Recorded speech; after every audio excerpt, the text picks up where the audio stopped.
Oh, it feels so good to keep your integrity. It feels so good when you say something. We back at this bitch again.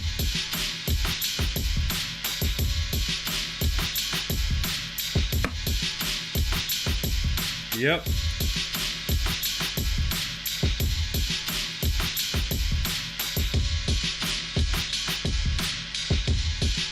Back at this bitch again.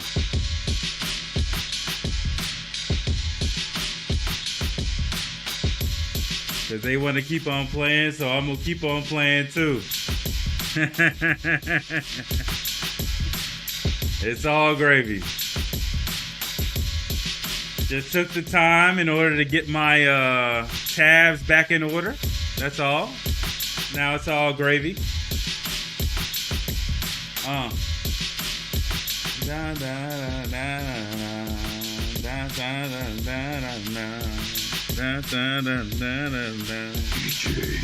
Yeah.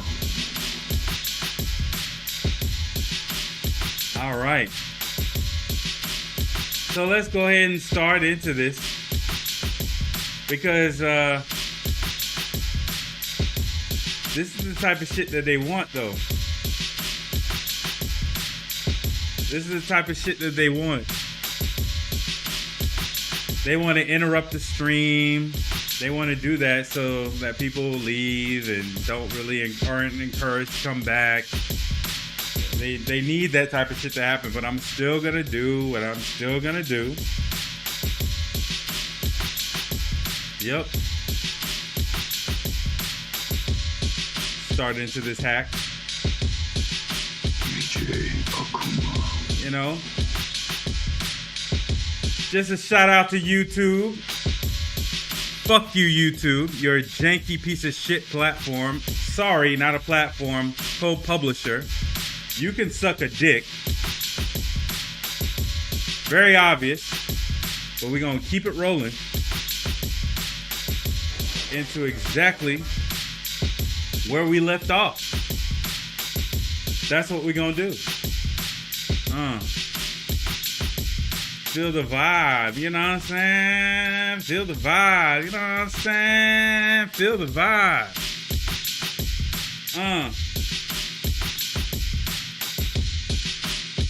Yeah, we're gonna start exactly where the fuck we left off.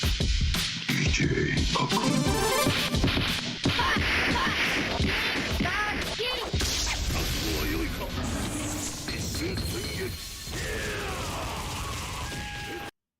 All right, back to where we left off, people. It don't really matter if nobody's in the building. I know YouTube is playing little games with all that type of shit too. Fuck you, YouTube. We gonna keep it rolling. So the reason why we waited hours. We just talked about this, which is double toasted for those who are just seeing this video, right? I may actually label these differently as if they're separate videos, but they're really all one. I'll probably put like a part 1, part 2, or whatever to it.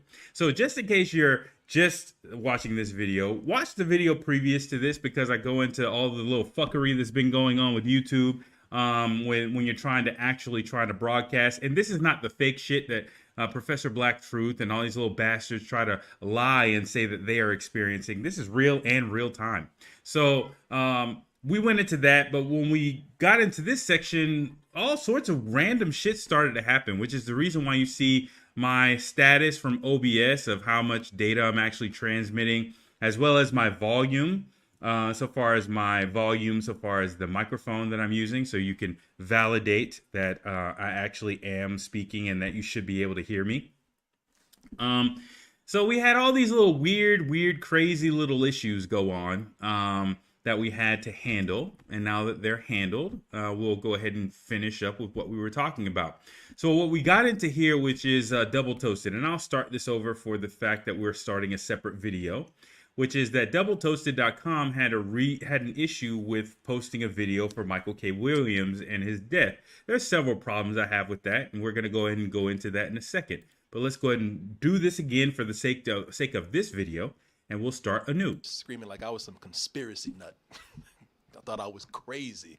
Yeah, But And the reason why Alex Jones is on the thumbnail for at least one of these videos is that Corey actually knows. They're in Austin. They actually know Alex Jones. They know each other, right?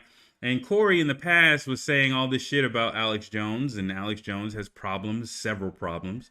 However, when you look at what YouTube is doing, or somewhat doing to his platform, you could sort of see that everybody is a little bit of Alex Jones because everybody is subject to the possibility of being deplatformed if their narratives don't go along with YouTube. So the power of YouTube is not really in their monetary gain of any sort of monetary value from advertisers.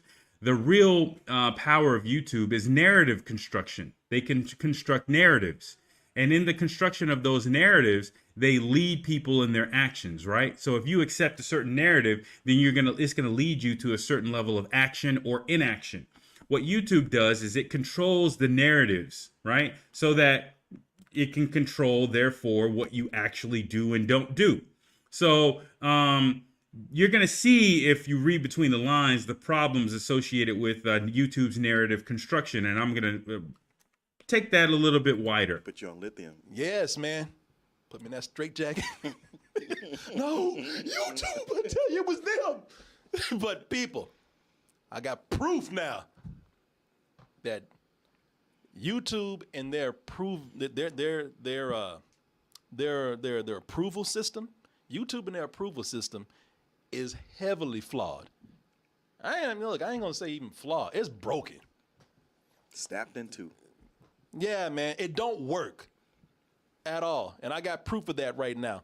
So I'm gonna go through this real quick and just get to the point with this. So how did I find this out? And I'm being serious, I'm joking, but this is really a concern. And I'm not even concerned about myself.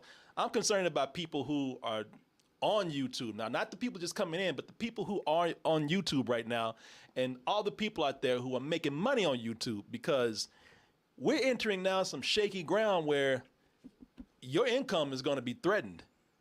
You know, if it can happen to me, it can happen to you too, if this approval system is as broken as I think it is.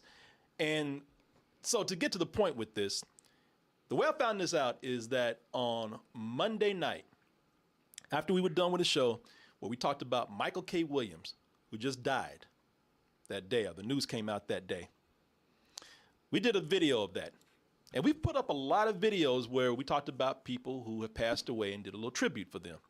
And those videos have always done fine. For some reason, this Michael K. Williams one, we put that up to get approved for monetization. And we waited hours and hours. Now, this is time-sensitive content right here. So we waited hours for this to go up. And it got to a point where when we couldn't figure out why this was demonetized, because what happened was we had to wait for it to get approval. And then somebody watched it, and then it got demonetized. And, you know, if we knew what was going on with the video, at what point they looked at it and said, we don't like that. If we knew the offending section or material or the thing that they said, you can't make money off of this because it makes our advertisers mad, then we would go in and we would easily change that. If they let us know early enough so that we wouldn't be waiting for this content right here to get past the point of no interest. So after about 11 hours have passed for this right here, we said, let's just take a guess. Let's, like we've always had to do, we're used to doing this. Let's just second guess YouTube and try to figure out what the hell is going on with this. So not knowing what was offending them, we just said, well, the only thing that we could figure out is that we talked about Michael K. Williams and his addiction because he died of an overdose. Heroin, yeah. And so we just figured that, all right, so, okay, even talking about drugs, even if it's in context of a news story of somebody's passing, YouTube doesn't even like that. Right. Yeah. Yes. I've watched Philip DeFranco. He talks about it all the time. Anytime he mentions drugs or anything remotely political, demonetized. Yes. So what we did was, cool, we know how to play the game now. So we made another version where we took all the drug talk out of it. Even though it was, in my opinion, inoffensive, we pulled all the drug talk out of it. And we just put both videos up. to see which one was going to get demonetized first, because that's the way it works with us. It gets put up. There's an algorithm or something that looks at it and deems it not being able to make money, not being able to get monetized. It has to be approved by a person after that, I figure. And then the person looks at it and says, all right, you know what? Fine, it's cool. Go ahead, make your money. So we put both videos up. Let's see which one does it first, the one with the drug talk or the one without the drug talk. Well, here's the crazy thing that happened with this. Both videos are up. One gets demonetized. Which one is it that gets demonetized? The one that gets demonetized is the one where we're talking about the drug use. The one that gets monetized is the one we're talking about the drug use. The one that we're able to make money on is the one we're mentioning the heroin and everything. And the one that gets demonetized is the one where we took the drug talk out. So we're trying to figure out, well, what is it about the one that we took the drug talk out on? Why was that demonetized? And what happened with that is they went and told us, they said, well, it's because you used a lot of racial slurs in there. You used the F word, you used the N word, use the C word. I'll let you guess what these are. Your little racist alphabet soup over there. But the funny thing is that in that video, not only were there no racial slurs to be said at all, none, not even in the clips that we showed. But we took out all the cursing too, because we were being very careful. Now we have to take out the F word. We have to take out all the heavy cursing. So yeah, YouTube is playing around also with the amount of people that's showing up in here as well. But that's all good. It doesn't really matter. If you're in the building, go ahead and type something in the chat. That's the best way to go ahead and be a part of this. If you're going to be a part of this. If you're not, let me actually do it like this. Let me do it like this. Because YouTube plays so many games, it's not even funny. So what you're actually seeing here is narrative construction and how narrative construction actually works, right? You don't necessarily tell a person, hey, don't put up this content, don't talk about these issues, don't say this, don't say that. You don't say that implicitly. You lead your content creators, it is a name that they provided themselves, around by the nose by basically telling them or insinuating that they won't have their content monetized if they decide to say something that you don't agree with, right? So that's basically what you do. You basically demonetize the video. You don't specifically say anything that is harassing in the video, and you basically allow them or wait around for them to be little obedient coons like Mr. Corey here, and basically try to self-censor themselves in the process. So that's what you try to do. You try to basically say, well, hey, you're self-censoring yourself, so who cares? You know what I'm saying? You're doing exactly what we want you to do. But in this case, you see a particular different narrative, right? So what Corey is confused about is on several levels. He doesn't understand what YouTube is, right? He thinks YouTube is a content platform that puts out a content and puts on advertisements and then pays a split of that advertisement dollars with their partners. And their goal, therefore, as a company is to gain a large amount of profit by selling advertisements, right? Their goal is to maximize profit. That is not the case, Corey. YouTube if YouTube breaks even, YouTube is still going to exist. If YouTube loses money for Google or Alphabet, YouTube is still going to exist. It doesn't matter how much money or how much they lose on that, because that is a side hustle. That is a side gig. What is the true problem or true issue with YouTube? What they're truly looking toward doing is controlling narratives. That's what they're interested in doing, controlling narratives, right? Narrative construction is what their goal is. They happen to, as a side hustle, decide to sell out or sell advertisements in order for other people to gain profit off of some sort of marketing scheme. But their real purpose and goal of existence is to build and construct narratives, right? And that's what they're doing with you, right? So you put out content and you're confused because you put out content that had something about his addiction, and then you put out content that took that addiction out or talked to that addiction out, and you're confused as to why YouTube decided to monetize the content associated with you talking about his addiction and demonetize content associated with you not talking about his addiction. Okay, cool. You don't understand why. Well, I could go ahead and go into why. It's the reason why is because fentanyl is a very easy way for you to kill somebody. It's an easy way for you to commit murder, right? Especially on people who have a history of drug use in their life. You could easily kill somebody and say that, hey, this was a fentanyl overdose. That's what was going on. This was a fentanyl overdose. That's what happened, right? That's what happened. No, you think that this happened. No. What happened was it was just a fentanyl overdose. And yeah, it was laced in their cocaine and it was laced in their heroin. And that's what happened, right? So there's an article that I actually forgot to put up here in my time that I was basically going back through this. And, you know, since YouTube was playing games with my let's talk about Michael K. Williams in a respectful way, because I'm going to go ahead and say that basically the way that he was being discussed right now in this is extremely disrespectful, right? Was extremely disrespectful. So let's go, where is it? We talked about, well, we'll get into that. There we go, Michael K. Williams, community service.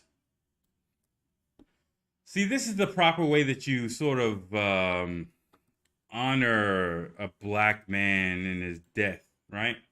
You don't just go off of narratives fed to you by white society there, Corey. You actually go into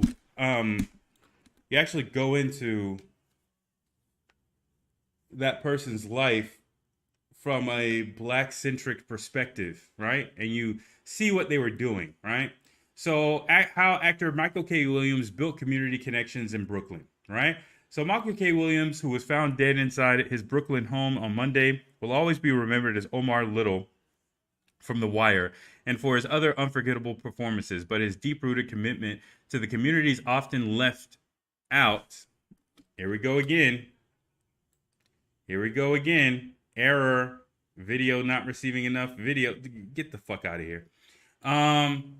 We're getting little error messages associated with YouTube. You know, this is how they work. This is how they roll. But again, this is why my microphone and the data performance is showing on my video. This is why that's happening. Wow. So on the actual stream, I'm seeing red. That's weird. Interesting. That's why I have that there. Wow, I'm seeing all these flashes of red on this that are not actually showing up on my screen. Now it's back to stable. All right. So this is why I got to do this type of shit, right? So you can see it very clearly and directly what the hell is going on. This is the why I have to do that. That's why this is right here on. Let me go ahead and move this again. This is why this is here, right? Let me go ahead and put this here. So you can see the type of fuckery going on real time. There is nothing wrong with my stream. There is actually only one device connected to my Wi-Fi. That Wi-Fi connection is very, very good. All right. There's no issues whatsoever, but you can see this type of fuckery going on real time. Let me make sure that I go here. Make sure that I don't lose track of the fact that my audio needs to also be highlighted at all times to make sure that it's actually showing. And it is not, for some reason, showing. This is this is hilarious. Hold on. There we go. We're going to have to go like that. Hold on. Let me do it like this. The underlay doesn't matter. See, this is the type of time-wasting shit that has to happen with YouTube because they play games. It's not really games. It's them undercutting free speech. is what they're actually doing. Let me shift, change this, make sure this is there. Now it's showing. It wasn't showing before. This is the type of shit that's distracting that you have to do. But it is what it is. We're changing the narrative today. It's about us. It's about community. We are bigger than violence. Williams said on the mic at an anti-violence rally in Brownsville, Brooklyn, according to a video shared by community empowerment nonprofit organization called We Build the Block, which he co-founded. So he was a part of We Build the Block. Okay, awesome. That was about a non-violent, you know what I'm saying, or anti-violence rally that was not necessarily, I'm assuming it's not necessarily targeted fully at police. It's also targeted probably at the community level as well, encouraging those individuals to not commit violence. I think it's very important for people to understand Michael was not a celebrity spokesperson. That was not his role. Rachelin said the group focused on reimagining, or actually they did, reimagining policing, voter registration, and urgent needs like food and jobs, right? So, you know, this will be somewhat in line with Kwame Brown, somewhat in line with Professor Black Truth, since Professor Black Truth can't really talk about reparations. He can talk about other things, but yeah, it's somewhat in line with them. He was at the center of it all, strategizing, motivating, using his own money and fundraising to come up with $85,000 last summer to give 45 young people jobs. Again, there's problems associated with that. You can't have a systemic solution or an individual solution to a systemic problem. So that is probably DOA. But anyways, the kids call Williams Uncle Mike. There were a lot of times when we were exhausted and left a lot of hopelessness. I was on the phone with a young person earlier today, and she said, you know, he made us all feel hopeful all the time, like we couldn't give up. Rough Rider CEO Joaquin Wadeen conducted what may be the last interview Williams ever did for his upcoming Rough Roads podcast. So we had things to live for. They even prayed together during the interview. We had emotional moments where he cried. He was expressing himself, the good, the bad, and ugly. Dean exclusively told me he was telling us his story of what he was going through. In a podcast excerpt, Williams told everyone he loves them, especially the youth and the good, the bad, the ugly. Williams was open about his substance abuse issues and discussed it with Dean in the Rough Riders podcast. The NYPD said his death is being investigated as a possible drug overdose. No matter what the circumstances, his example of love for all people and caring about others will have a lasting impact on our lives. A lasting impact on all the lives he touched, right? So this is how you actually do a real commemoration of somebody else's death, right? You don't try to monetize it through YouTube, playing around with your content in order to try to see what's going to get you paid by Daddy YouTube there, Corey. That's a bitch way of going about that. That's a very obedient way. You're basically being obedient to fascism, right? So if this organization, this company is trying to create narratives and you're autonomously going about trying to find ways to go along with that narrative as opposed to opposing that narrative or at least being true to your own narrative that you initially put out, then that's cowardice, right? In my opinion. But I want to talk about fentanyl more directly, because fentanyl is something that easily can be used to assassinate people, right? So if you have a drug overdose or if you have a drug use in your past, it's extremely dangerous for you, right?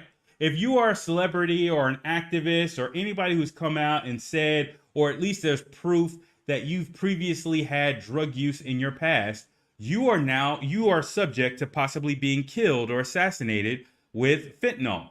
Like somebody can come in and basically lace your salt shaker with some fentanyl and have you eat it. They could send you some envelopes with that stuff in it. They could do all sorts and all kinds of things in order to introduce you to fentanyl in order for you to eventually pass away and die. And if you have drug use in your past, all they got to do at that point is plant the drugs in your place such that there you go. Now, hey, there's that sprinkle of crack over the body. There's that sprinkle of crack over the body. Now they died of fentanyl.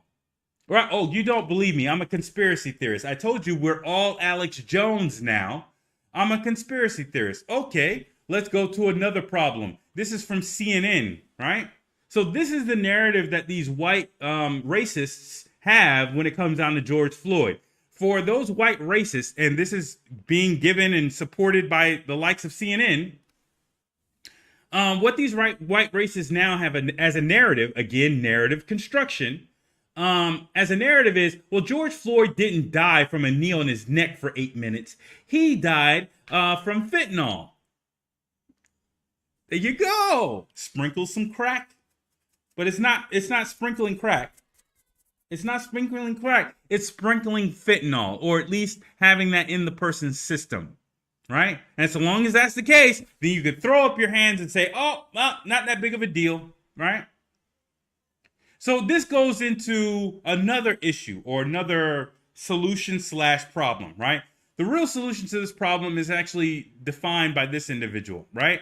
Not DJ Envy and his weird ass. Use drugs is just as bad as having, I can die the same way from having an orgasm. That's my fear when Stupid kids hear that. straw man arguments. Did I say what you just said? That's what it felt like. No, That's what it sounded like. I didn't say Well, that. I just want to know what your message is, just clear and plain. Yeah. What are you trying to get across in drug use for grown up? Yeah, what I'm trying to get across, man, I'm trying to tell people, for example, people who are using opioids, I'm trying to say, the risk is really increased when you use street drugs and not, you don't know what's in it. See if you can get it tested. It's important to know what's in your substance. That's what I'm saying to the users. So you're not saying don't use it. You're saying just make sure you know what you are using. Absolutely, because when you say don't do this, the people, they stop listening to the people who are doing it. And I'm saying to government officials, if you really cared about your population, you would have these drug checking facilities where people can submit small samples of their drugs and have them tested for purity, and then we will know if it contains any contaminants. I'm saying to government officials, if you really cared about your citizens, you would have public service announcements saying, if you're going to use opioids, don't mix with these other sedatives because it becomes potentially more dangerous. And I'm saying to American citizens, if you know anything about what it means to be an American, this life, liberty, and pursuit of happiness that we're guaranteed, the original promise of the country, if you knew anything about being an American, then you would really look at and question what we're doing with our drug policies because it's inconsistent with that promise. Yeah, I don't think I disagree with any of that, but I want to know why not just spend the money and resources on helping people get clean and providing better opportunities for people. And if people are dealing. Let's go directly to the fentanyl reference.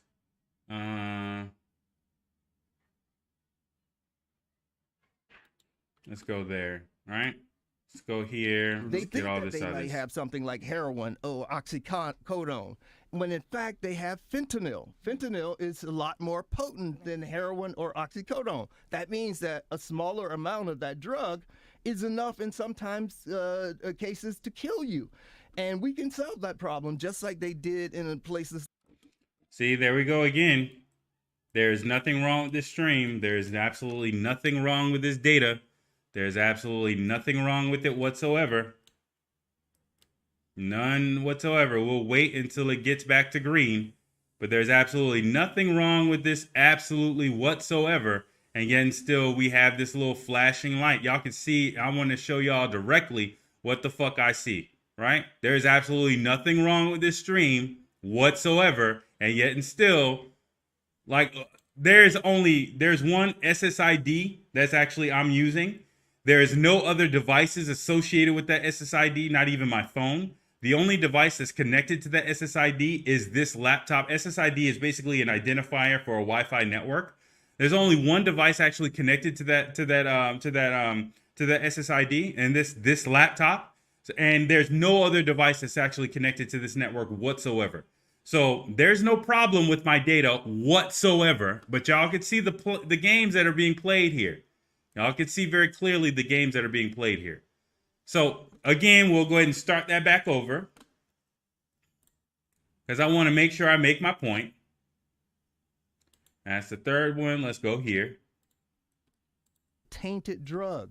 They think that they may have something like heroin or oxycodone, when in fact they have fentanyl. Fentanyl is a lot more potent than heroin or oxycodone. That means that a smaller amount of that drug is enough in sometimes cases to kill you. And we can solve that problem just like they did in places like Spain, Portugal, the Netherlands, Austria. They have these centers where you can submit small amounts of your drug, and you can have it tested and get a chemical printout of what's contained in your drug. And that way you know if some contaminant that's dangerous is in your drug, don't take it. People were doing Molly. See there? And let's go to the other reference that he did so far as fentanyl is concerned. It's here. There we go. You try to find the person that sold them the tainted drugs and have some type of charges for that. No, that's a great point. So absolutely, you can figure out this, right? If fentanyl is being put into the supply and passed off as something like heroin, then we can go after unscrupulous people who are doing this. You know, like in a place like Spain, one of the things that they see is that their drug supply is a lot more pure when you have drug checking in the region, because dealers know that the drugs are going to be tested, and they know that if they have contaminants in their drugs, they're going to be out-competed. And so they have to make sure their product is clean. So you think they should go after? So, but there's a problem with that, right? Just like there was a problem with abolition in the black community, right? The problem with drug abolition in the black community or abstinence in the black community is this. It was not in line with the government. The government was sending those drugs into our communities for the express purpose of profiteering off of our pain and suffering. They were turning around and using that money for black projects. The Iran-Contra problem is exactly that, right? Again, we're back into the same problem, the same little issue where it's saying that my video is not coming through, right? Which again, that's why I have this tab at the bottom showing the data rate. So I'm not going to keep on bringing that up. See, y'all see these little problems that keep on popping up with this, even though it's only one device connected to this. It's very funny, but it was incompatible. So it was incompatible at a government level. Not just simply gaining money for black projects, right? Not just that, but also feeding black men into the prison industrial complex also, right? Re-enslaving them, right? Which is what that imprisonment process is. That's what mass incarceration truly is. Mass incarceration is re-enslavement of people, right? There is no 13th Amendment violation once a person is duly convicted of a crime. They could be forced to work and forced to provide their labor in exchange for no money, right? That's the very definition of slavery, right? So it was incompatible with the narratives and objectives of the U.S. government, which is the reason why it didn't actually occur. That's the reason why, you didn't have a reduction of policy or any sort of introduction of new systems or policies or institutional or structural issues. You had people like Biden, Jim Crow Joe Biden, criminalizing those same black people that the government was selling those drugs to in order to get black dollars or black money for black projects, right? Instead of him actually passing legislation to actually address that drug use, which again was incompatible with the government's goals and objectives, he was just simply criminalizing and increasing death sentences for those individuals, right? And so likewise, these drug purity testing centers are also incompatible with the government as well, because the government has a very easy way of killing somebody who previously used drugs, right? They have an easy way of killing you, which now you can sort of see why you could have like a marijuana policy, for instance, be lifted on a federal level, right? I wouldn't be surprised, and might as well search real time, but I wouldn't be surprised. Fentanyl.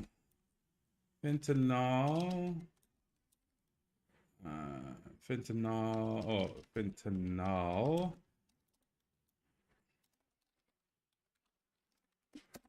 I wouldn't be surprised if you start seeing this type of shit. There you go. So when you see the reason why they want to really allow marijuana use, right, to be starting to be legal a little bit, right, is because now you could say, well, hey, you were using marijuana, but maybe you were using marijuana and maybe it was laced with fentanyl, right? Maybe you bought it from somebody who was unscrupulous and it was laced with fentanyl, right? Right? Or even better yet, well, you were using marijuana. Well, yeah, you were using that drug. Maybe you were also using another drug, right? We already know that you were a known marijuana user. Maybe you also used some cocaine that was laced with fentanyl. Maybe you used some heroin that was laced with fentanyl. Maybe that's the reason why you really died. It wasn't because somebody decided to kill you. It wasn't because somebody decided, hey, I want to kill this person, and fentanyl is an easy out because I can say that that person died of fentanyl and they didn't actually die of anything real, right? Like, I don't know, George Floyd, right? Again, like George Floyd. Everybody saw George Floyd die with their own goddamn eyes. And yet still you have CNN aiding in the gaslighting of the narrative of, well, maybe it was because of fentanyl. Bullshit, it was because of fentanyl. It was because of some racist ass cop putting his goddamn knee on his fucking neck. But guess what? If that shit would have worked, I guarantee to you that every single black person who would have died after George Floyd would have had some sort of fentanyl in their goddamn system, especially if it was based on some sort of respiratory choking situation. The medical examiner, the little racist medical examiner in whatever podunk county you have, right? Because you can really get away with murder if the county medical examiner is on your side and the family of the people who died are poor enough to where they can't afford a secondary autopsy. Guess what? You get away with murder in that type of situation. You will get away with murder in that type of situation, 100%. But you know, this sounds like, oh, well, this is rage conspiracy. Oh my God, you're going down these ways of conspiracy. Fentanyl can't be used to murder somebody. How dare you say that? How dare you say that fentanyl is not used to murder somebody out of their, I don't know, their estate or out of their legal rights, right? Yeah, how dare I say that? How dare I say somebody who is very, very savvy so far as their business and legal contracts in order to guard their trademark as well as their library of music content, that they would be so stupid as to not have a will. Get the fuck out of here. Just so happens to where since they didn't have a will, all of their estate goes to their unfinancially savvy, estranged sister. Such that the estate is mostly managed, I would assume, by white lawyers and attorneys. Get the fuck out of here. Let's listen. Musician Prince died of an overdose, and that is now the official word. We didn't get much else, though, from the autopsy results that are now public. And the drug that killed him was called fentanyl. It's a pain medicine that is one of the strongest opioids on earth, and one that needs a doctor's careful supervision. New set of questions. Who was that doctor? Was there a doctor? How deeply was Prince addicted? Was he addicted? And who shares responsibility for his death, if anyone? At the young age of 57. Dr. Drew Pinsky is with me now, addiction medicine specialist and host of the HLN show that bears his name. And also Paige Pate is an attorney who currently is representing doctors who are involved in cases regarding the dispensing of fentanyl. Thanks to both of you. Dr. Drew, first to you. This is the strongest of strong, and so typically it's administered in a patch. How does one abuse or adulterate a patch to abuse this kind of drug? Right. Ashley, you're asking all the right questions, and we're going to be struggling with every single one of them still for months to come. Unfortunately, in Minnesota, when they issue their medical examiner reports, they are incomplete. They're not complete reports. So we do not have the toxicology, but we do have something we can interpret, which is that he had toxic levels, fentanyl toxicity, okay? And to get to toxic levels of fentanyl, it's a very difficult thing to do using the traditional delivery means you're talking about. It's either a lollipop or a transdermal delivery because it is so powerful. It has to be delivered very slowly through the skin. Well, my patients, when they abuse fentanyl, what they do is they take off the patch, they open it up, and they suck it down to get it through their cheek membrane, or they open it up and they shoot it. So the First of all, notice the little changing of colors associated with that, the bottom thing. Again, there's no problem with my data, but now you can see very clearly the type of foolery and fuckery that goes on. But pushing past that, you notice these doctors are saying all this shit. You have a doctor here, you have a news reporter. I'm not a journalist, right? I'm going to show you something very quickly based off of a 20-second or 5-second DuckDuckGo search, because don't use Google to search. That actually disproves all of this bullshit that you're hearing right now about Prince. It 100% throws into question all of this bullshit and makes you ask your question of, well, what the fuck? This doesn't sound right. This sounds like bullshit. But you don't hear that from these individuals. You hear all this talking around, right? So I'm gonna let them keep on talking, because what they're talking about is easily disproven as bullshit, right? Easily thrown into question, right? So let's go ahead and keep it going. Again, we're talking about a man who knew about his contracts well enough to protect his trademark and his masters and his catalog of owned material. But when he died, he did not have a will. Get the fuck out of here. Get the fuck out of here. real weird twist in the Prince story is that fentanyl, in order to get high enough levels into a system, must have really been doing one of those two things. I still believe if we had the complete toxicity, we would see a benzodiazepine. So again, according to this TV doctor, he must have been either breaking open those patches and sucking on them. Remember, Prince died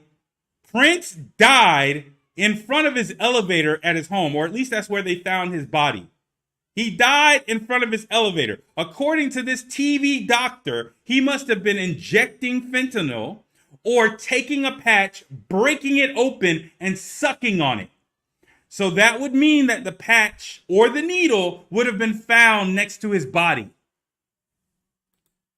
Involved because 70% of deaths from opiate involve that combination. That's a great point, and that's where I want to bring Paige in, because Paige, I've got that 1-point summary that Dr. Drew was talking about. There's very little information here, but two things that I circled. He was 112 pounds. I mean, they even described him as petite. And that there is only that one fentanyl toxicity that Drew just mentioned as the cause. There's no mention of another drug, but this is incomplete.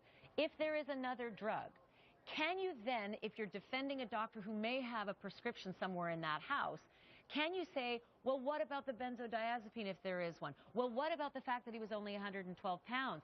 Can you defend any kind of doctor for how somebody ultimately takes a prescribed medicine?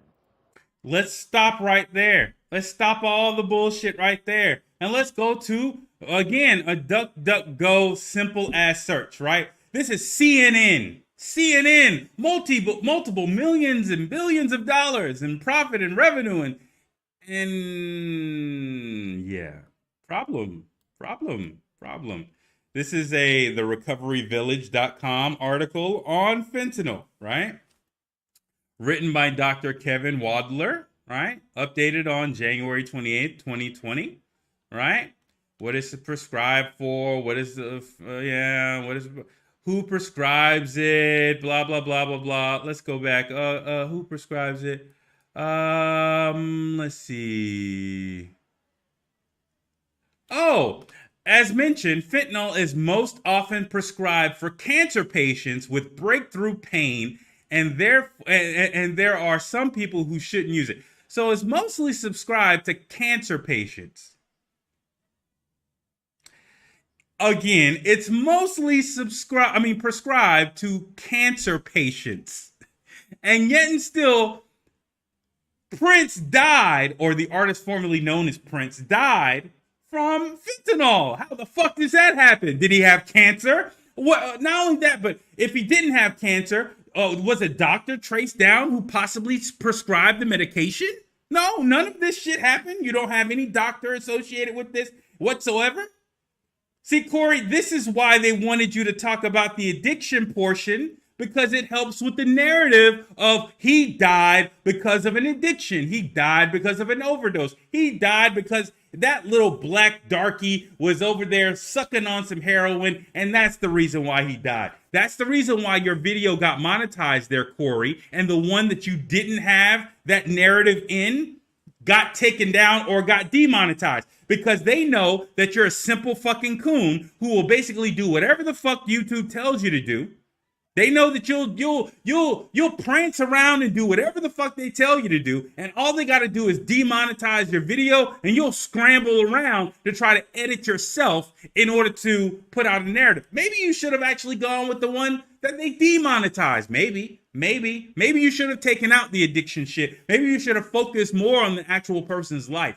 Maybe instead of trying to profit off of somebody's death in a timely fashion, maybe you should have actually done a real tribute to that actor, as opposed to bringing up something that even the medical examiner has not confirmed. Get the fuck out of here, man. But anyways, see, you have to see this on a different level too. Let's go here. So I showed this yesterday, but I didn't realize that there was another video directly after it. So let's go ahead and show this. Again, the narrative of fentanyl being very dangerous, right? Being extremely dangerous, right? Again, they don't want to show how dangerous it is or how effective it is at killing people, especially in its raw, uncut form. They don't want to show that, because then it'll be like, damn, that is a very good way to kill somebody. I could really kill somebody if I had fentanyl. If I directly had fentanyl and my victim had previously used drugs, then all I have to do is basically kill them with fentanyl or lace their drugs with a whole bunch of fentanyl. And guess what? Boom, no problem. The cops will wash their hands, no investigation. They'll just say it's fentanyl and keep it rolling. Just like they tried to do with George Floyd, of all people. Just like they tried to do with George Floyd, right? So let's go back and forth. Let's see how quickly they change their narratives. Urgent warning today after the near death of a deputy. New body camera video shows what happened to one of their own after being simply exposed to fentanyl while on the job. ABC 10 News reporter Mimi Alcala joins us live from the sheriff's headquarters in Kearney Mesa with the message they want everyone to hear. Mimi. Hi, Lindsay. They want people to see this video and realize just how quick and easy it can be to accidentally overdose on fentanyl. And I want to warn our viewers that some may find the footage to be disturbing. I got you, okay? I'm not gonna let you die. As fentanyl-related deaths continue to be a problem in San Diego County, the Sheriff's Department has released this dramatic video as a public safety warning, showing just how dangerous exposure to the drug can be. I'm Deputy David Five-Eye, and I almost died of fentanyl overdose. On July 3rd, while on a call, Deputy David Five-Eye from the San Marcos station found a white substance that he suspected was drugs in this red Jeep. It tested positive for fentanyl on the scene. This stuff's no joke, dude. It's super dangerous. Unfortunately, he was already quickly exposed to it. I was like, hey, dude, too close. You can't get that close to it. A couple seconds later, he took some steps back and he collapsed. Five-Eye's field training officer, Corporal Scott Crane, spoke in the video released by the department, detailing his instant reaction. He realized Five-Eye was overdosing and quickly gave him naloxone, also known as Narcan, which reverses the effects of an overdose. My lungs just locked up. I couldn't breathe. Came down to him, grabbed him, and I did one nasal spray in one nostril, opened the other one, another nasal spray. Crane stayed by his side as medics arrived. Five-Eye OD'd again while in the ambulance on the way to the hospital, but thankfully he survived. The Sheriff's Department now using the intense footage to warn the public of the dangers of fentanyl. Fentanyl overdoses are on the rise throughout our county. Every day, deputies recover fentanyl in our communities. According to Yeah, it's very, very, very direct. You see how the treatment is, right? And then 4 days later, somebody was like, hey, y'all can't do this. How dare y'all talk about fentanyl? How dare y'all talk about how quickly it acts and shit like that? Don't talk about that shit like that. Don't do that. Don't do that. Oh, wow. Interesting. Interesting. But anyways,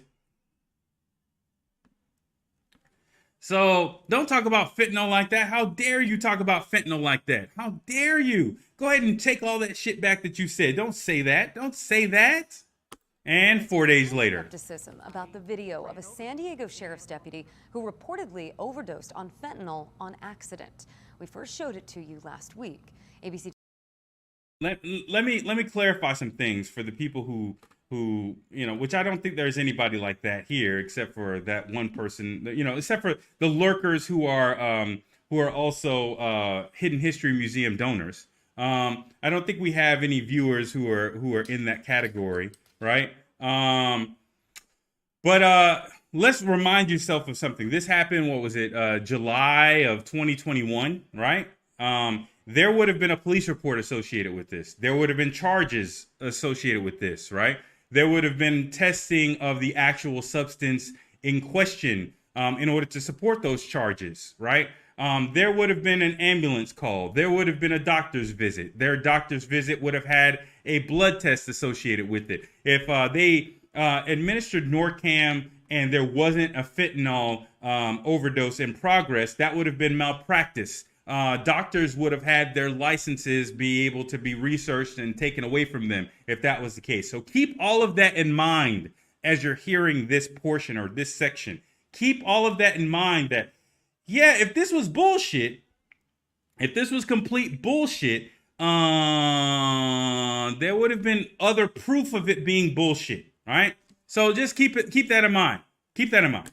10 News reporter Jennifer Kastner is joining us. And Jennifer, specialists tell you that his symptoms don't appear to match the story.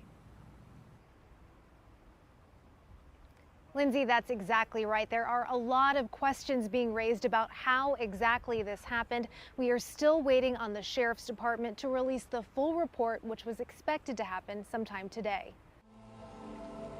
The dramatic video that made headlines nationwide now raising concerns from some health experts. I would say there's zero chance that it was caused by fentanyl exposure in this case. Monday, Professor Leo Beletsky with the UC San Diego School of Medicine weighed in on the body cam video released last week, where a San Diego sheriff's deputy is seen falling to the ground after reportedly coming into contact with the opioid fentanyl while he was processing drugs at a scene. He was given Narcan to reverse the effects and has since been released from the hospital. The undersheriff said Friday that he was wearing gloves at the time, but the thought was that he either inhaled or ingested the powder through the air or skin. You're saying it's biologically impossible to overdose to that extent that quickly just by touching the substance. Yeah.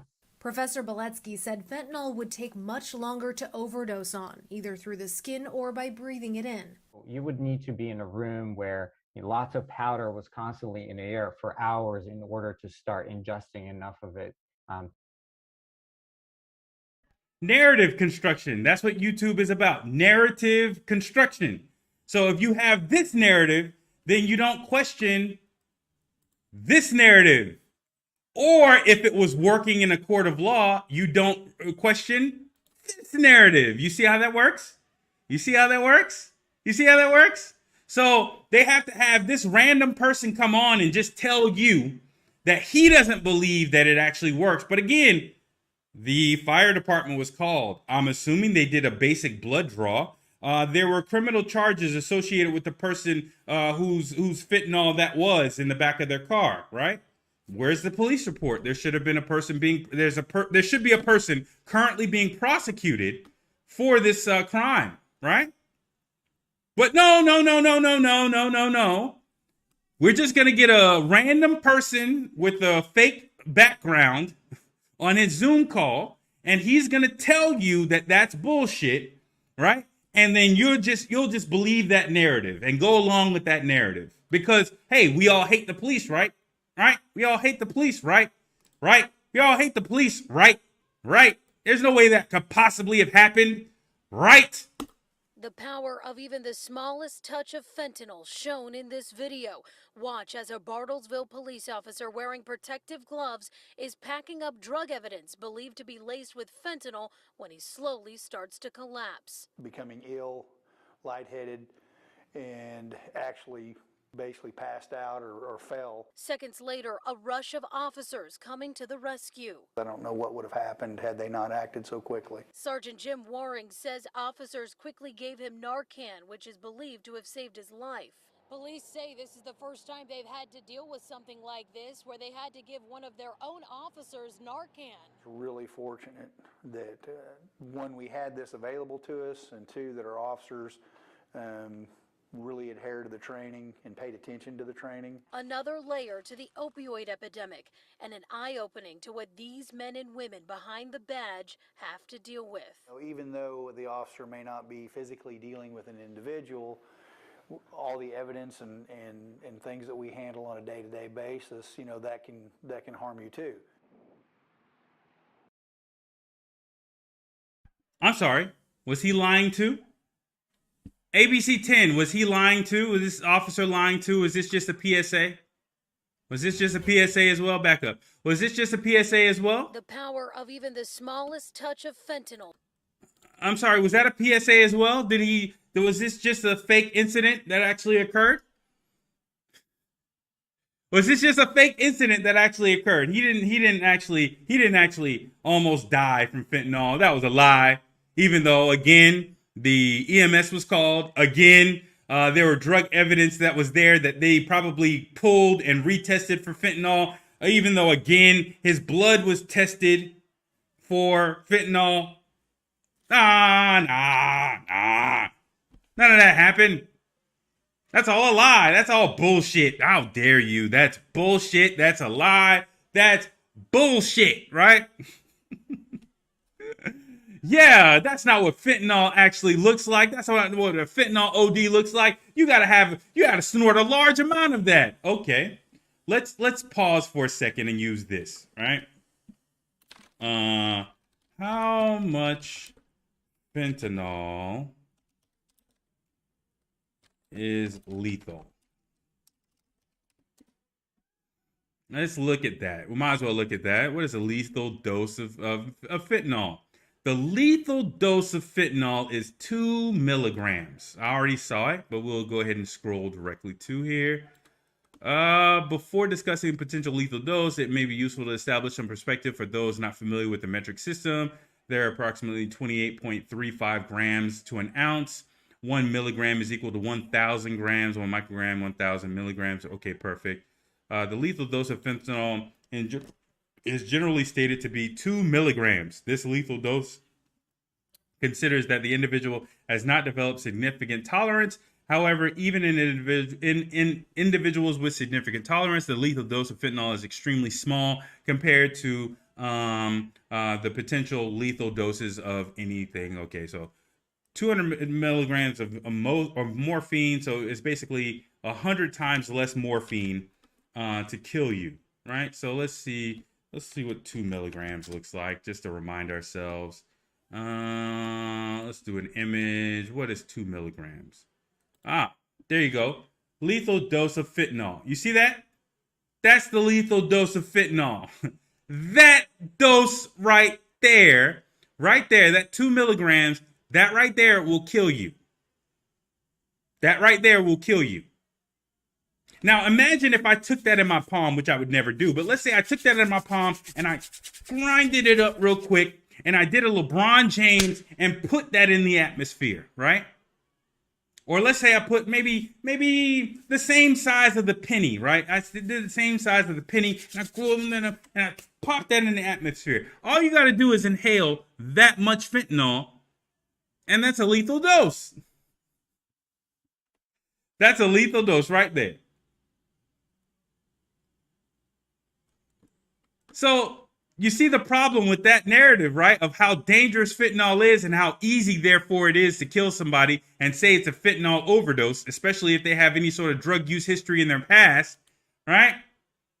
Of it being a very convenient way of getting rid of certain people. All right, let me back up here. Let me stop this. All right. And so, well, actually, you go back to this individual and you say, oh, well, what he's talking about is the drug purity and finding out that drug purity. Well, if you do that, that's incompatible with the government's motive or ability to kill you and say it's a fentanyl problem or fentanyl overdose and then wiping their hands of it. There being no investigation. The medical examiner can easily sign off on it. Prosecutors don't have to waste any more money. Cops don't have to do any sort of further research as to who gave them the fentanyl in the first place. Because if you had research centers like that, then the person would be able to take that drug that they suspect may be laced with fentanyl, take it to a facility to have it tested. They would actually have that paperwork and the records of them testing that drug to say, hey, there was no fentanyl. So if the person pops up with a fentanyl overdose, you could be like, well, this paperwork says that wasn't the case with the drugs that they took. So who actually killed them? Right? Problematic. So back to Corey. Corey, I want to please YouTube in order to get some money out of my content. You changing around your content and doing that type of thing is basically cowardly, first of all, over at Double Toasted. It's cowardly as fuck. But more importantly, you are playing into the hands of these narratives as they're being constructed. You're playing into those hands. So let's go into a real scenario. This random guy, sitting in his living room on a Zoom call with a weird little background. Let's not worry about him. This guy clearly, according to ABC 10, is faking. He's not really actually going through a fentanyl overdose. He must be faking like the other guy. Let's go to this. Fire medical. So I have 3 people that are, apparently they seem to be passed out drunk, not waking up in my parking lot. Like 2 of them are on the ground. 11:30 on a Saturday night. Deputies are called to help 2 men and a woman, all unresponsive. When I pulled into the gas station, it's very well lit. You could tell right away that there was something different about this one. Yo, bro, wake up. You're smacking at them, you're screaming, you're shaking stuff around, moving things, and they're not doing anything. In the back of your mind, you're like, well, what is this? What else is going on? At this gas station on Red Bug Lake Road, hey! The normal measures deputies take to wake people up aren't working. Now at this time, we're realizing we have probably an overdose, a triple overdose at that. And I've never responded to one where there's 3 people and they're laid out.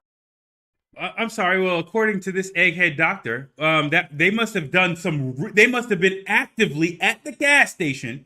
Let me back this up. Let me back this video up. According to that guy, they must have been actively at the gas station doing fentanyl. There wasn't any way that they just came in contact with that 2 milligrams of fentanyl. Let's go back and see that again. It wasn't like they came into contact with 2 milligrams of fentanyl through aerosol that they basically inhaled. It couldn't have been that. It couldn't have been that. They were obviously doing it in the parking lot, heavily using fentanyl. According to these little doctors, this TV doctor, they must have had access to a fentanyl patch. They must have been, all 3 of them, sucking on it or injecting themselves with fentanyl. That's what happened. That's what happened. Yep. Solve the problem. That's what happened with these people. Hold on. That's what happened to these people, right? See, now you sort of see why you have Clarence Thomas talking about I think it's time to get rid of the federal laws against marijuana. Because if they have you as a known drug user, they could easily kill your fucking ass. They could just say, hey, whatever the fuck you were doing, it was laced with fentanyl and that's why you died. Whether they laced it with fentanyl or not, it doesn't matter. That's what happened. Case closed. That nigga's dead, but hey, guess what? The case is closed because the way he died was fentanyl. We don't need to talk about it anymore. Pathetic. On the ground. 11:30 on a Saturday night. Deputies are called to help 2 men and a woman, all unresponsive. When I pulled into the gas station, it's very well lit. You could tell right away that there was something different about this one. Yo, bro, wake up. You're smacking at them, you're screaming, you're shaking stuff around, moving things, and they're not doing anything. In the back of your mind, you're like, well, what is this? What else is going on? At this gas station on Red Bug Lake Road, hey! The normal measures deputies take to wake people up aren't working. Now at this time, we're realizing we have probably an overdose, a triple overdose at that. And I've never responded to one where there's 3 people and they're laid out completely unresponsive, turning blue, the colors leaving their faces. It's scary. Got 3 Narcan deployments. Since November 2016, each SCSO deputy has carried with them Narcan, a powerful opioid inhibitor sprayed up the nostril that has brought dozens of people who are overdosing back from the brink of dying. Typically, when we administer the Narcan, you get that deep breath. You see the results right away, but that didn't happen this time. All 3 of them had 1 dose of Narcan originally. It still wasn't enough. You know, they needed more treatment. Come on, bud. Come on. There you go. Wake up. Wake up. Seminole County fire personnel arrived with more Narcan. Each person ended up needing multiple doses. You see anything else in the car, LT? And now the According to ABC 10, though, this type of shit is fake. They must, according to this doctor, they must have been doing it. You see where they're collapsed, right? It's almost like there was probably some sort of contamination of some sort of drug substance in the vehicle. All of them inhaled it through, I'm just assuming, all of them inhaled it via aerosol, or it was in the air. Then they all had an effect associated with it. When they got out of the car, maybe somebody was going in there to buy something to drink. Maybe somebody else was waiting in the car for the other 2. No, but according to the egghead, they all of them must have been actively using it directly. Get the fuck out of here. have custody of this pickup. They have to determine what caused all this. After these subjects are transported to the hospital, we're still left with the vehicle and that possibly hazardous material that's inside. We don't know what it is or where it is. I was nervous. I will say that. To protect her from coming into contact Yeah, I got a mask just like with that. substance, Deputy Caitlin Henry Oh, mine has 2. gloves and a gas mask. There were 2 people standing by that could take care of me if something were to happen. And finally, Henry discovers this small baggie. Small baggie. Later asked the female who overdosed what it was. Then I said, "Can you be candid with me? What did you think you were taking?" And her reply was, "Oh, I thought I was doing cocaine." And she's like, "But that's not cocaine." In reality, the drugs the trio were taking here that night were laced with fentanyl, a synthetic opioid that drug dealers use to make their drug supply last longer and more profitable. But it also makes the drugs far more deadly. Sometimes the drug users, don't even know that their drugs have been mixed with this. And this is leading to fatal overdoses at record numbers. Fentanyl and heroin combined contributed to 82 fatal opioid overdoses in 2018, more than homicides and fatal crashes combined. And as Sheriff of Seminole County, this is my top public safety concern. If it was not for the use of Narcan, our death numbers would be even higher than what they are now. So I'm going to stop this and I'm going to put my Alex Jones conspiracy theory hat on. If I'm a person who is at the FBI or if I'm a person who is at the CIA and I have authorization to kill somebody domestically, right, for whatever reason, the easiest way for me to do it is for me to go ahead and find out who their drug dealer is, if they have a history of drug use, specifically cocaine or heroin, right? And then substitute whatever drug that they are being sold by that drug by that drug dealer with something that's laced with fentanyl. There being no testing facility for that drug or in order to check its purity means that I have a success rate of very high of getting away with murder. Nobody's going to find that drug dealer who actually sold those drugs to the people who died. The society is not going to have any sympathy for that person once they're dead. They're going to say to themselves, oh, that's just a druggie. Who gives a fuck, right? The easiest way to kill somebody is a fentanyl overdose. So I guess you can see why this type of shit happens. Less than 4 days after, or 4 days after you had a situation where a cop is OD'd on drugs, you say to yourself, oh, well, that was a lie. Because it helps them with narratives like this one. So let's look at Prince. Let's do some more research. Prince, a doctor visit before death. Let's see if they have that video pop up.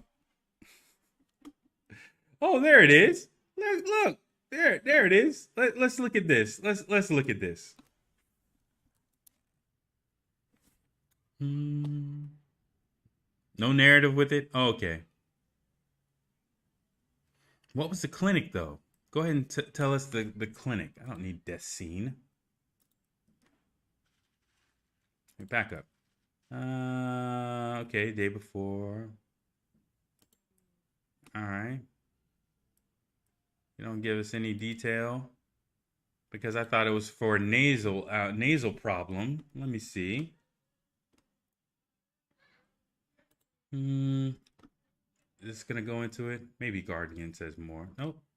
No audio. What the hell? All of these are without audio? Not even music? That's very, very interesting.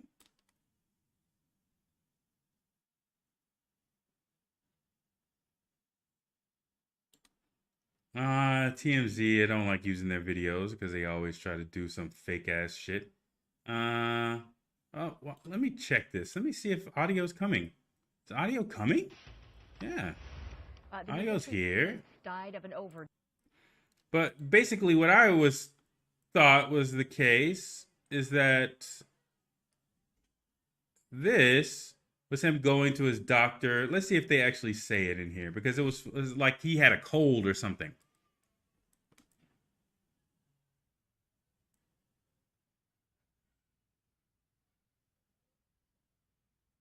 Let's see if they go into it. No, they don't.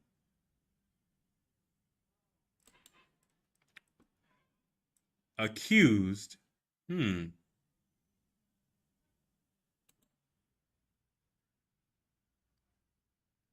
Oh.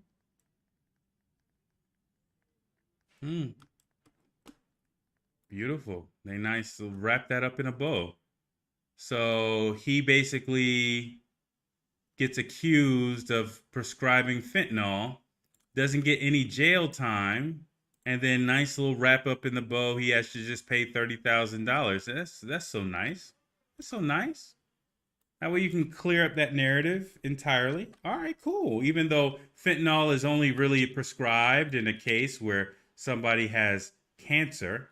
All right, cool. All right. Let's go with the Prince estate.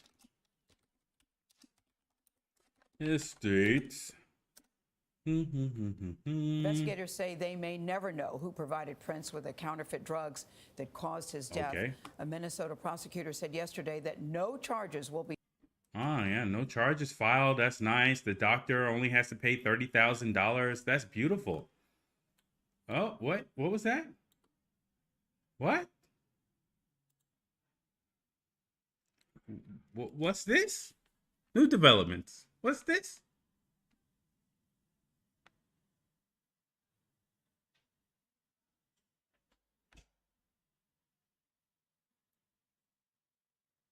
Oh, another YouTube shit. Another YouTube bullshit. There you go. Let's go. Another day, another year, and yet another twist in the legal saga that is. I don't actually want to use somebody else's. In what could well become a bitter dispute.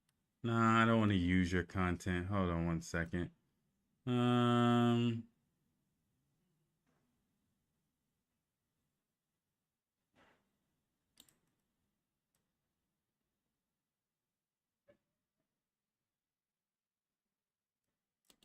Let's see.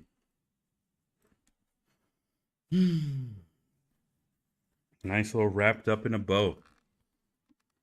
So it looks like we have some interesting news here in the Prince world today.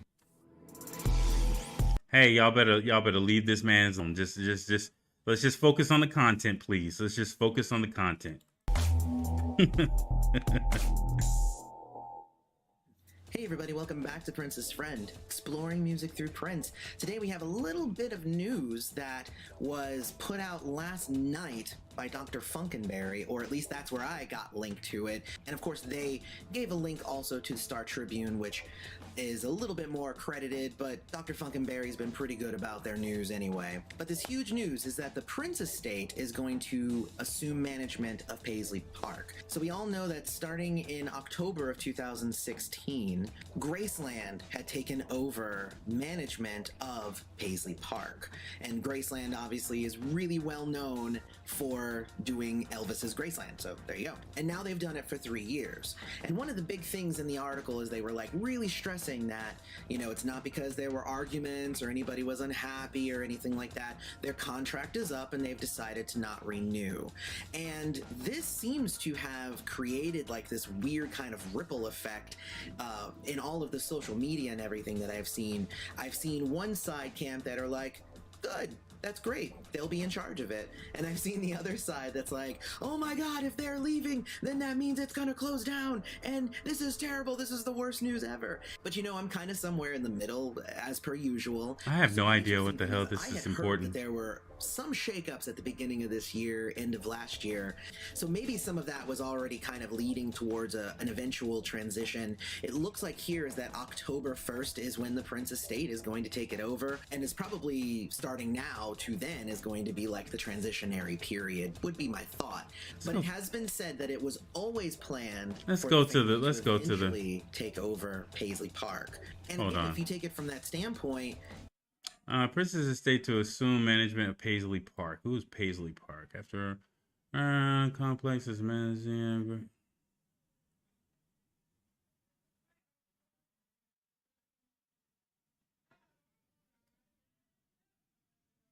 Okay, so it was initially Graceland Holdings. So now they're, is going to take it over. All right, they've signed a deal. All right, cool. Cool. All right. But I wonder who the people are who are part of his estate. I wonder who that is. But it doesn't really change my narrative. It doesn't really change the purpose of this video a lot at all, really. The purpose of this video is to warn descendants of American slaves away from any sort of drug use, especially if you are trying to get into any sort of empowerment space. It is extremely easy for you to be killed or for your death to be marginalized if you are engaging in a large amount of heavy drug use, because the narrative can be easily created that the reason why you died was a fentanyl overdose. You need to be very, very careful about who you are around. You need to be very, very careful about, what you are engaged in, because all of those things can actually come back and bite you in the ass. So far as marijuana use and all this other little stuff as well, I would suggest that you advocate what this man is advocating right here. Right here.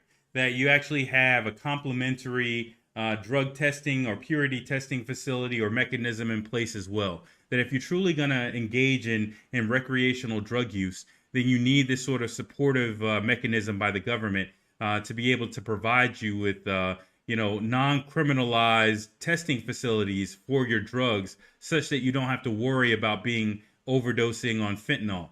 But the reason why that's probably not going to happen, not just simply because of the drug abstinence movement, but also because fentanyl is a very, very, very, very, very easy way of killing you. So let me look at something else. So Prince Doctor. We did already have that saved. Yeah, there we go. Let's see some more information about this individual.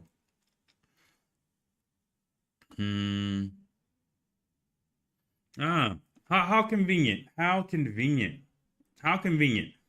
So let's look at the prospect of this. Prosecutor won't bring charges for Prince's death, right? A Minnesota prosecutor said Thursday that he will not bring criminal charges in the overdose death of Prince, but a doctor accused of illegally prescribing the pop star an opioid has agreed to a $30,000 civil settlement. How convenient. 30 G's for a doctor like him, and that's very easy. Carver County Attorney Mark Metz said his office has no direct evidence that a specific person provided Prince with the fentanyl that killed him on April 21st, 2016. He was 57 years old. I am mindful that this is the most unusual and extraordinary case involving a world-famous celebrity, but I cannot factor Prince's celebrity status in the charging decision. The announcement came almost exactly 2 years after the pop star's fatal overdose, and just hours after news broke that Dr. Michael Todd Schulenberg agreed to pay $30,000 to settle civil claims that violated the Controlled Substance Act by writing an oxycodone prescription for Prince's bodyguard, knowing it was for the musician. Oxycodone is not the same thing as fentanyl, is it? This prescription was allegedly written a week before. Okay, let's stop there. You know, we're going to all educate ourselves together, right? Oxycodone versus fentanyl.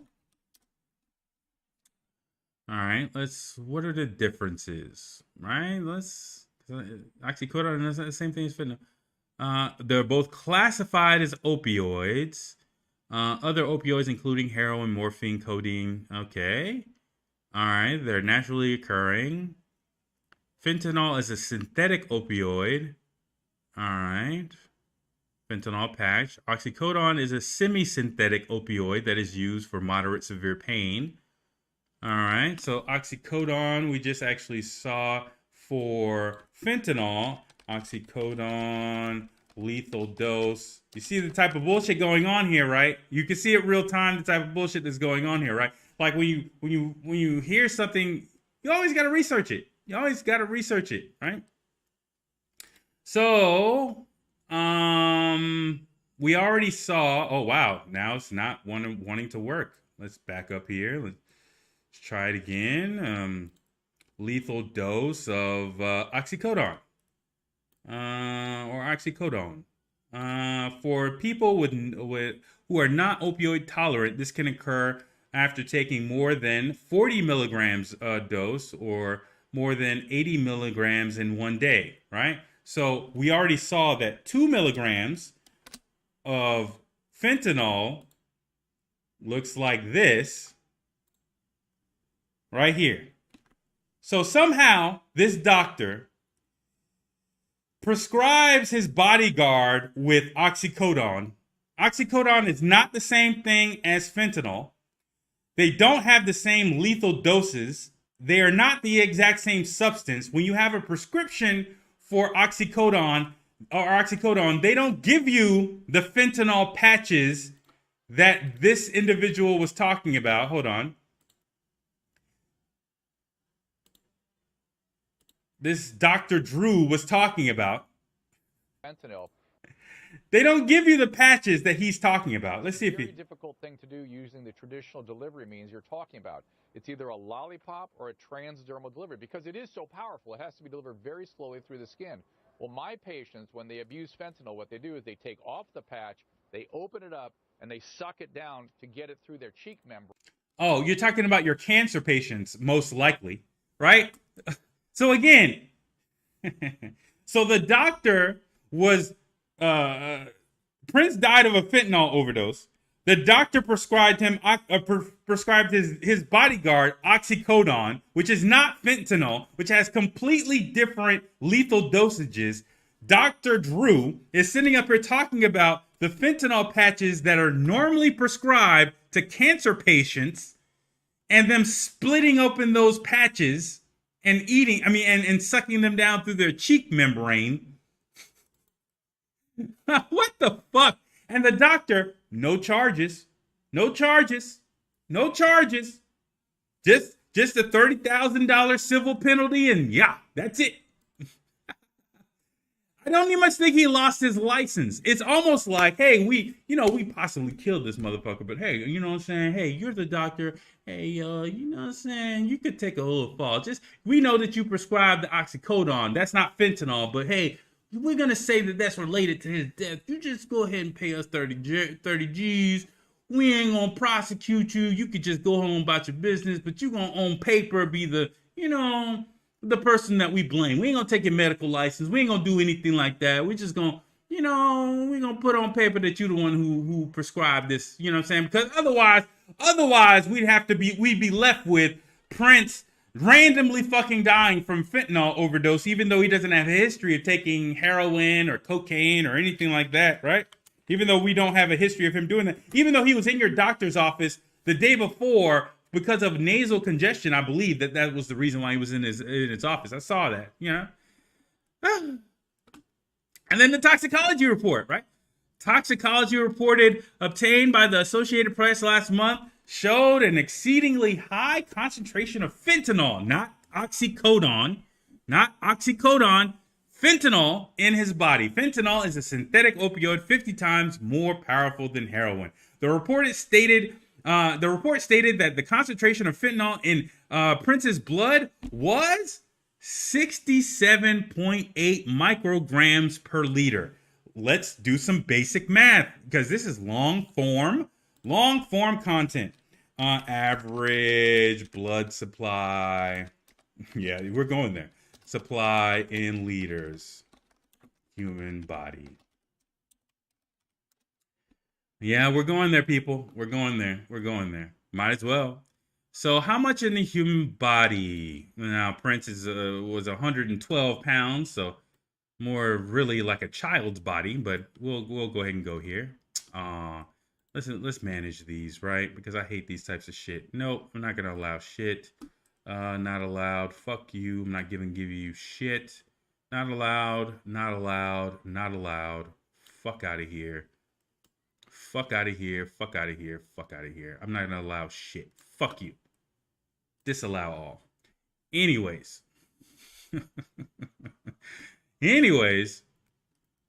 So let's go here. Why is that? Bitch, could you give me my article? How much? So let's go here. So 4.1 liters of blood in the average size female. We'll go with female. Unfortunately, no disrespect, but he was basically on the petite side and he had definitely smaller weight than 165 pounds. So we'll say 4.3 liters of blood, right? So what did they say? Let's go back here. 67.8 micrograms per liter. So that was 67.8 micrograms times 4.3 liters. That's 291.54 micrograms. Let's go micrograms to milligrams. So we'll say 291.54. That's interesting. So that means that he only had 0.291 milligrams in his system. I wonder where the other ones went. Where the other grams went? If 2 grams, maybe the other grams were metabolized in his body, and that was what was left over. Maybe. I don't know. But as of right now, we got 0.3 in his actual blood supply. So you would think that there would be a larger value if it actually went from his blood supply to, from his nose or ingestion points, whether it be his nose or mouth, right? Or even possibly eyes. From that initial point to it actually being concentrated in his blood, it must have been metabolized, obviously circulated, right? So that's a huge amount, actually. That's a huge amount still left in his system.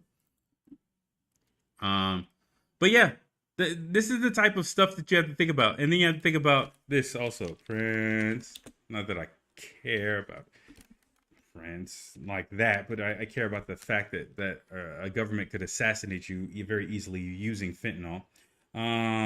Estate worth. Value.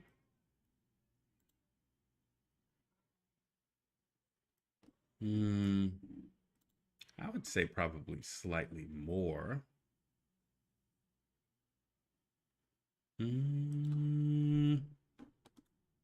Yeah, what was in his vault?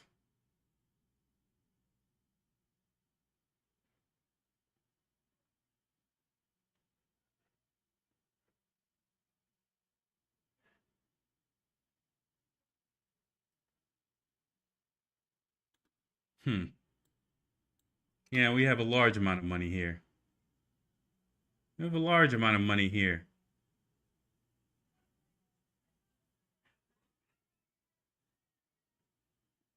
I wonder how that value got decreased so low between the time of his death and 2021.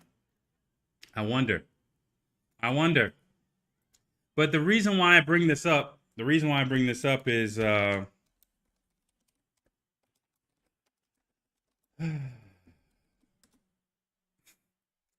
right, Simone. Sorry. Yeah, the reason why I bring this up is this. All right? There's values in these estates. There's values in controlling these estates. But there's also very much value in killing somebody, right? In killing somebody with fentanyl. So I want to go ahead and say it one more again. Number one, descendants of American slaves need to stay away from drug use. Period. We need to, I know. Marijuana is legal though. At the very least, if you're in the black empowerment space, if you're in that space, if you're trying to do some sort of political advocacy, stay the fuck away from drugs, period. And if you're going to advocate for drugs, if you're going to advocate for drug legalization, you should also be advocating for drug testing facilities like this other gentleman was saying, or like Dr. Carl was saying. You should be Dr. Carl Hart was saying. You should be advocating for drug testing facilities so that you can have a record that if you're going to be using drugs, that those drugs aren't laced with fentanyl. All right? Because fentanyl is a very easy way to kill you. And again, let me go. Let me go here. Again. If you don't think that this narrative would touch your life, it will and can. We saw this man die before our eyes, and yet still these racists and bigots over at BitChute. If you ask them, their narrative for George Floyd's death is he died of fentanyl overdose. And that's leading back to what YouTube is. YouTube is a narrative constructing platform. That's all it does. It constructs narratives. It is not a platform where it's a co-publisher that helps publish only narratives that it wants to have out there, right? That it wants to have consumed, right? That's all YouTube is. It basically constructs narratives and basically says, okay, well, cool. We've constructed narratives, and those narratives are very good and very useful for other people in their operations. It saves them a shit ton of money. YouTube is not an operation where they sell your content to advertisers for marketing purposes and gain a profit. If they can, great. That's a nice cover. But what they really are doing is narrative controlling. And what this shows, back up. I know, a large amount of webs here, large amount of back and forth here. What this shows, even though they were basically trying to tap dance and blackface tap dance their way out of, you know what I'm saying, the narrative construction that is YouTube.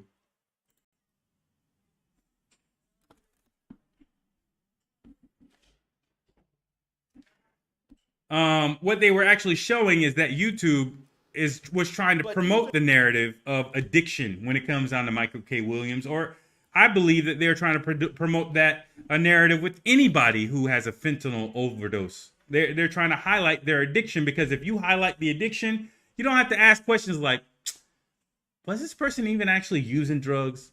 Were they actually even using drugs at all? Did this actually happen? Did somebody lace their shit with fentanyl on purpose? Right? Those types of questions don't get answered or asked even, right? You just say, hey, I see some sprinkles of crack on this nigger's body. It's all said and done. That's what happened. They were overdosing on crack. That's what the fuck happened, right? You don't have to think. You don't have to actually ask yourself anything. It's already open and shut and done. And that's the problem. That's the main problem with all this bullshit, right? The main problem is, y'all are sitting up here basically going with whatever narratives y'all want, or whatever narratives YouTube basically decides that it wants to put out there. And in the case of monetized platforms, it's very easy to have you ignorant little tap dancers shuffle to the dance of YouTube, because doing so, they're giving you a couple of trinkets of dollars in exchange. So like a Pavlovian dog, you're sitting up there trying to please your master. So with all of what I've just said in context, now we can look back at and see this for what it is. This little excerpt from Double Toasted, and we can see exactly what it is. See, y'all thought I was out there screaming like I was some conspiracy nut. I thought I was crazy. Yeah, thought we got to put you on lithium. Yes, man. Put me in that straitjacket. No, YouTube, I tell you, it was them. But people, I got proof now that YouTube and their approval system, YouTube and their approval system is heavily flawed. I ain't gonna say even flawed. It's broken. Snapped in two. Yeah, man, it don't work at all. And I got proof of that right now. So I'm gonna go through this real quick and just get to the point with this. So how did I find this out? And I'm being serious, I'm joking, but this is really a concern. And I'm not even concerned about myself. I'm concerned about people who are on YouTube now, not the people just coming in, but the people who are on YouTube right now, and all the people out there who are making money on YouTube, because we're entering now some shaky ground where your income is going to be threatened. You know, if it can happen to me, it can happen to you too, if this approval system is as broken as I think it is. And so to get to the point with this, the way I found this out is that on Monday night, after we were done with the show, where we talked about Michael K. Williams, who just died that day, or the news came out that day, we did a video of that. And we've put up a lot of videos where we talked about people who have passed away and did a little tribute for them. And those videos have always done fine. For some reason, this Michael K. Williams one, we put that up to get approved for monetization. And we waited hours and hours. Now, this is time-sensitive content right here. So we waited hours for this to go up. And it got to a point where when we couldn't figure out why this was demonetized, because what happened was we had to wait for it to get approval, and then somebody watched it, and then it got demonetized. And, you know, if we knew what was going on with the video, at what point they looked at it and said, we don't like that. If we knew the offending section or material or the thing that they said you can't make money off of this because it makes our advertisers mad, then we would go in and we would easily change that. If they let us know early enough so that we wouldn't be waiting for this content right here to get past the point of no interest. So after about 11 hours have passed for this right here, we said, let's just take a guess. Let's, you know, like we've always had to do, we're used to doing this. Let's just second guess YouTube and try to figure out what the hell is going on with this. So not knowing what was offending them, we just said, well, the only thing that we could figure out is that we talked about Michael K. Williams and his addiction because he died of an overdose. Yeah, heroin. Heroin, yeah. And so we just figured that, all right, so, okay, even talking about drugs, even if it's in context of a news story of somebody's passing, YouTube doesn't even like that. Right. Yeah. Yes. I've watched Philip DeFranco. He talks about it all the time. Anytime he mentions drugs or anything remotely political, demonetized. Yes. So what we did was, cool, we know how to play the game now. So we made another version where we took all the drug talk out of it. Even though it was, in my opinion, inoffensive, we pulled all the drug talk out of it. And we just put both videos up to see which one was going to get demonetized first. Because that's the way it works with us. It gets put up. There's an algorithm or something that looks at it and deems it not being able to make money, not being able to get monetized. It has to be approved by a person after that, I figure. And then the person looks at it and says, all right, you know what? Fine, it's cool. Go ahead, make your money. So we put both videos up. Let's see which one does it first, the one with the drug talk or the one without the drug talk. Well, here's the crazy thing that happened with this. Both videos are up. One gets demonetized. Which one is it that gets demonetized? The one that gets demonetized is the one where we're talking about the drug use. The one that gets monetized is the one we're talking about the drug use. The one that we're able to make money on is the one we're mentioning, the heroin and everything. And the one that gets demonetized is the one where we took the drug talk out. So we're trying to figure out, well, what is it about the one that we took the drug talk out on? Why was that demonetized? And the reason why that actually occurred, I just did in long form, is because YouTube is not a platform where they are selling content in exchange for marketing dollars from advertisers. That is a side hustle. YouTube's primary purpose is to construct narratives, and the narrative that they wanted to promote with Michael K. Williams and the fentanyl overdose is his addiction. They wanted more narratives out there about his addiction because they don't want narratives out there that are just showing his life, because people may ask themselves, well, if he was involved in all this activism, if he was involved in supporting his community in such a very clear and obvious way, then why the hell was he taking crack cocaine laced with fentanyl, or not crack cocaine, but cocaine laced with fentanyl, or heroin laced with fentanyl? Why was he doing any sort of drugs at all? Why was he doing any sort of drugs at all if that's what was going on in his life at the exact same time, right? That's the type of questions that at least would come out, right? And then the question would be more specifically, okay, well, what can we do about this fentanyl issue more specifically, right? And if you have to talk about that type of stuff, if you're on the skepticism side of that narrative, right? If you start with, hey, this was a good person, he was doing good work within his community, then all of a sudden he ups and dies, and they sprinkle some fentanyl in his fucking system, right? It's not like they haven't, again, it's not like they haven't done that before. It's not like they don't have a history of doing that. Yeah, it's not like they have a history of doing that. I have to keep on going back. It's not like they have a history of doing this type of gaslighting. All right? It's not like they have a history of doing this type of gaslighting and taking the doctor who prescribed oxycodone, and the oxycodone would have been provided at an actual pharmacy, and therefore the pharmacy would have had to explain how the fuck fentanyl, which is different than oxycodone, how did fentanyl get in the oxycodone, right? No, they could just say fentanyl killed him, but hey, we'll sprinkle some crack and we'll sprinkle some other facts in the system and we'll just let it go that way. We'll say that, hey, it was just fentanyl. It means that your eyes are closed to the narrative, especially if you start supporting the narrative of, well, the reason why Michael K. Williams died was because he was addicted. He was addicted to XYZ, and that's the reason why he died. And case closed.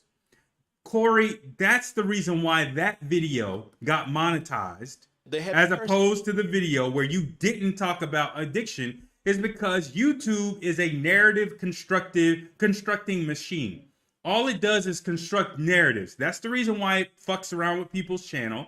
That's the reason why Alex Jones and other people are not allowed on the platform, because they put out other narratives other than the narrative that YouTube would like to promote, right? It doesn't matter if it's right or wrong. It doesn't matter if you agree or disagree, right? I think honestly, you know, in my own personal opinion, I think Alex Jones is a bigot, my own personal opinion. And I honestly believe that his narratives are basically agent level type shit, right? He distracts from narratives that would be legitimate by his fuckery. Right, so I think he has a large amount of agent, ism on him, to be honest. But at the end of the day, like I said, we all are a little bit of Alex Jones, a little bit. You know what I'm saying? These little conspiracy theories that are easily able to be exposed, so far as the narratives are concerned, are very easily exposed, because when you have somebody like Alex Jones on a platform like YouTube, that disrupts their ability to create narratives. That's the reason why he's no longer on the platform. When you have other people who are in conservative spaces putting out narratives, that's the reason why they no longer have platforms, because their narratives are not necessarily in line with what they want to put out. When they have a person like me, we could go here directly again for the umpteenth thousandth time. When they have a person like me and I'm putting out a narrative that says, fuck do-for-selferism, fuck all that other black conservative bullshit, Kwame Brown, Vicky Dillard, Yvette Carnell, Antonio Moore, Tommy Sotomayor, Judge Joe Brown, Riza Islam, Dr. Boyce Watkins, Kevin Samuels. All these people are, Dr. Umar, White Jesus. All these, even going into, let's go ahead and go there real quick. I'm sorry, but we got to. Even going into the Boule shit, this video is heavily suppressed on YouTube because, again, it doesn't go with the narrative, right? It doesn't go with the narrative, right? You see all these people? The people who cut out here are Kevin Samuels in this frame and Two-Face old Kwame Sotomayor. But even you see Charles, you see the Parthenon of black boule grifters, right? But even when have you seen this on a video where they brought up this issue right here with secret societies in the black community? When's the last time you saw that? When's the last time you saw that? When was the last time you saw that in a parody video talking about Freemasons and the Sigma Pi Phi fraternity? That's where they really get that word boule from, right? The Order of the Eastern Stars. When's the last time you saw that? When's the last? When is Hidden Colors Secret Societies gonna come out? When the fuck is that gonna come out? When you talk about the ass kissing Prince Hall Masons who wanted to be a part of a white organization so bad that's all they're doing is regurgitating shit from Kemet. And selling it back to white people, but these black people who have supposedly a direct or more direct birthright to that knowledge wanted to be a part of the Prince Hall Masons so bad, or wanted to be a part of Masonry so bad that they wanted to form their own little Mason lodges. When's the last time you heard about that? When is Hidden Colors Prince Hall Masons gonna come out, exposing them? When are we gonna go into the fraternal organizations that, you know, bastards like Roland Martin constantly want to talk about his fraternity, right? Same thing with Kamala Harris. They want to talk about their fraternities, right? Oh, Ronald Smacks, commentator who doesn't trust black fraternities that were not founded at HBCUs. Interesting, but I really don't care if they were founded at HBCUs. That's sort of a red herring. But all these little immigrant people just get linked up with these fraternal organizations and sororities, and all of a sudden they get all this random support in the black community that we can't figure out what the base source is, right? That's the last time you heard about anybody talking about that. Now you can see why my channel gets not demonetized, because I would never monetize. I don't really give a fuck about money from this fucking janky ass co-publisher. I really don't give a fuck about that at all. If they gave me a community tab, I'd be fucking that shit up majorly though. But now you can see why this type of shit happens. Again, this is a warning on a music video when I'm making a beat on Fruity Loops. This is a video that actually was talking about all of the problems in the black community. So far, starting with Pan-Africanism, the point where they stopped the video, I was actually going into a professor talking about specifically how Western countries actually have it as a direct modus operandi to keep Africa impoverished, and yet still they flag the video as hate speech. It's not hate speech. It's just that it's a narrative that they don't like. But they had to start me on the train, on the gravy train somehow. They had to start me on the warning train to Strikesville somehow. Right? Again, you could talk about Professor Black Truth. We'll go into him a second time because YouTube keeps on fucking around with this platform. But I should have 3 strikes. Oh, you think I'm lying? Okay, here was strike 1 that just disappeared. I didn't even appeal it. They just took it away.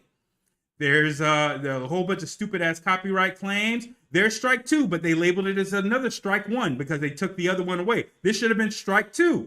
The appeal was granted on that within hours because, again, they just wanted to take down the video. Now we have another strike, right? With the appeal rejected randomly on a video where there was no actual hate speech at all. Because YouTube is about narrative construction. The only thing they care about is constructing a narrative, right? So at the end of the day, it is your responsibility and our responsibility to be on this janky co-publisher platform, just so it could expose its delegitimacy. We already know it's a janky piece of shit platform. By the way, pause for the cause. Fuck you, YouTube, you piece of shit. Okay? Fuck you. Fuck you. Fuck you. Okay? And for everybody else who's claiming their bullshit of YouTube is stopping their ability to blah, blah, blah, blah, blah, open your program, since we already have. See, I got to do this. I shouldn't have to do this, but I got to do this. Just so you know, motherfuckers are watching my channel, okay? Motherfuckers are watching my channel. They are heavily involved. If you think I'm not stepping on toes, if you're thinking I'm not stepping on toes, should I? I'm gonna wait to go there. I'm gonna wait to go there with that bitch Tariq Nasheed and his little infomercial. I'm gonna wait to go there. But if you think that these motherfuckers aren't really, on my channel watching this shit very quickly, they are. They are lurking. They're lurking. Right? They're lurking. So if you wonder why they have to stop a channel like mine, that's the reason why. It's because it's a narrative out there that people may actually look up to or look to and say, hey, that's a counter narrative to the normal narrative that I'm normally given. I wonder whether or not that's the truth, whether or not that's the case. You know what I'm saying? Whether or not these people are all in a nice little situation. See, this is the telethon that they basically kept on interrupting, right? They kept on interrupting the telethon and the what you call it and starting it back. ISIS was in here for that. They stopped the stream put a black screen up and stopped the stream entirely, and then started again, right? Because I kept on showing this video and the other Malcolm X video. All right? Because I kept on showing this video. There's no copyright here. There was a person claiming copyright on this video, on this audio, right? Let me go back. Let me go into that just slightly. Because this is how it works. This is why I'm talking about this is narrative construction, right? So there's a person who decided to put a copyright claim on this video. Now, you would think that a copyright claim, it's the people who own the Richard Pryor skit, like NBC Universal or whoever. No, it's not them, because they know that this is parody, right? And parody, I can use this however the fuck I want to. It's obvious that it's not the original content, and I can use it however the fuck I want to use it. They know that it's parody, right? And parody is completely fair use, and there's not jack diddly shit anybody can do about that, right? But what they did was they said that the audio was somehow associated with somebody else's music. Right? Again, you don't have to believe me. There's no belief that's necessary here. If it's still flagged, we can go there directly. Let's go into your videos. Again, I don't have to be like Professor Black Truth and put out a community post or some stupid shit. I could just go there directly. Let's see if it's still there. Oh, no, none? None? Okay, they must have taken it down. Hold on. But it was there, and it had the nice little effect of affecting my ability to have that go wide stream. Let's see. Copyright claim. Oh, no, they took away their their copyright claim. Let me see here. Let me see if it'll show here. Because like I said, I don't have to lie. What the damn. Let's go to YouTube Studio. Long form content. So glad of it. Because like I said, I ain't here to try to entertain you for 2 seconds. If you can't keep around and stay around for long form content, that's fine.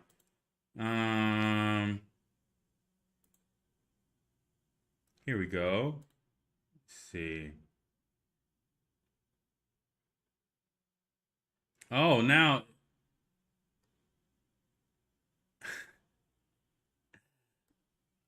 Oh, okay. So they now took it away.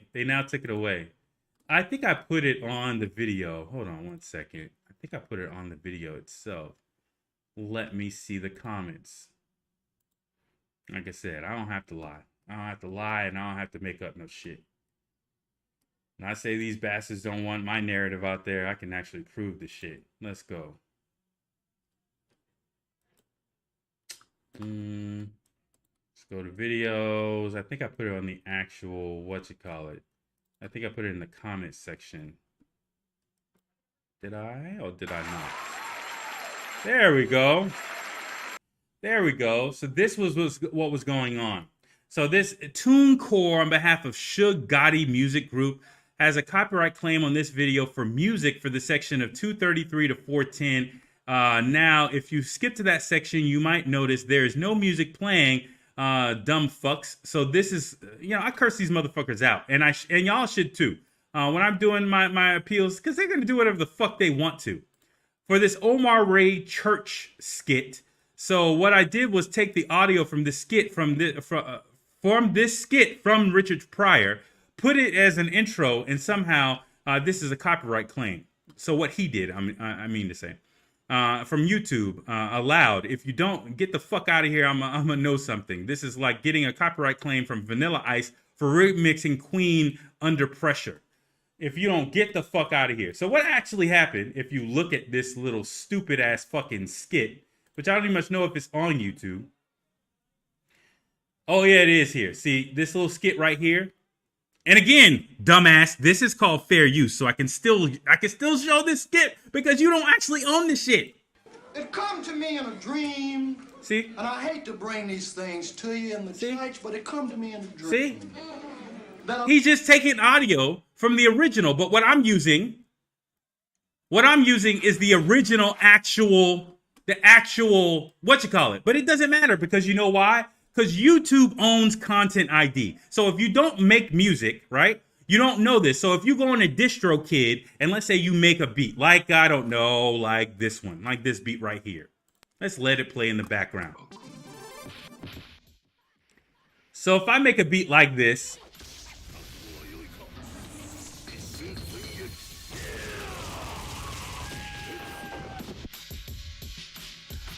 right?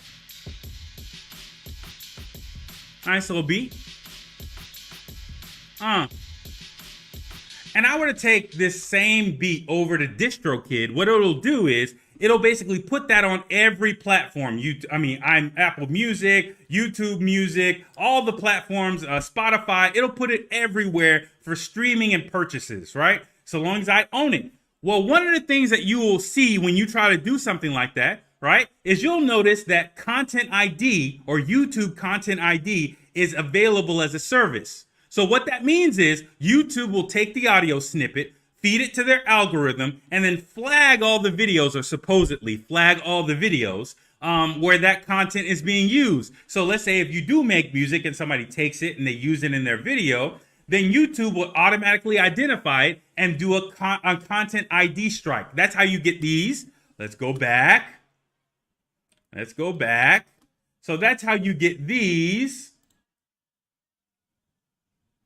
See, this is why long form content is important, right? This is not some, tinfoil hat type situation. See, this is how you get these copyright strikes. This is how you get these copyright strikes here. Because they're using their Content ID system in order to flag the video, right? Now, when they flag the video, most often, fair use is a valid point to use for these, and it really goes nowhere.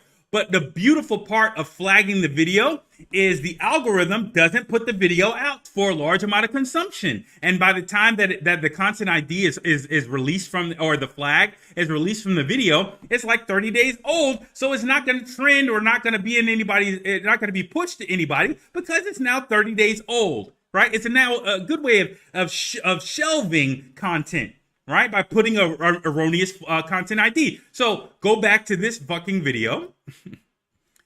Go back to this fucking video. Right around the time where Tariq Nasheed was trying to finalize. I actually think this came out after he finished. But right around that time this video was shelved because then it would expose, like, wait a minute, yeah, all these people are in cahoots together. All these people really are trying to do the same damn thing in the black empowerment space, right? This narrative gets shelved, right? It gets shelved as opposed to another video, which is now being shelved after the fact, right? Which is now being shelved after the fact, like this video. Right? Had a nice little rise. Now it's not here anymore. Look, likes versus dislikes. I wish the dislikes were up a little bit further. You know what I'm saying? Because these little bastards who all dislike this video, I have a nice little gift for you and treat for you at the end of this, right? But anyways, so we could go ahead and go there and go back and forth, and you know what I'm saying, this little video being shelved. But the beautiful part of putting up that content ID strike, which is again YouTube using another one of its monopolistic services in order to control the narratives associated with their content, right?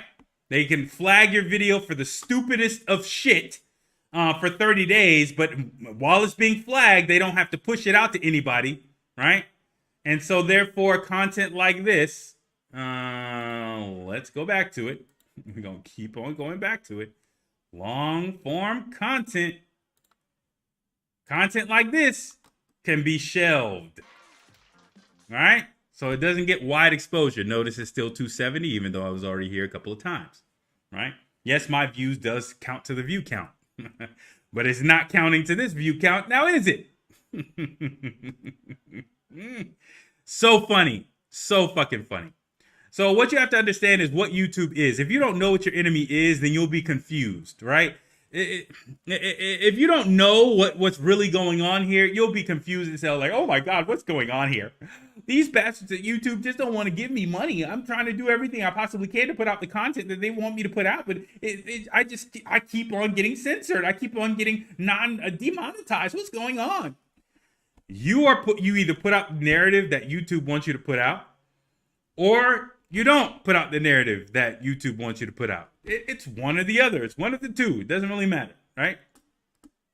So it's if you don't put out the narrative that they want you to put out, right? If you're not putting out that narrative, like a large amount of the Pan-Africanists are putting out the do-for-selfer narrative, right? If you're not putting out that narrative, then you got a problem. And if you think, again, I'm sorry, long-form content, if you think that YouTube doesn't have narratives that they want to put out and they want to promote, if you believe that, okay, let's go here. It's almost like I've already done all this shit, right? It's almost like I've done my homework on all this shit, right? Then we could go here.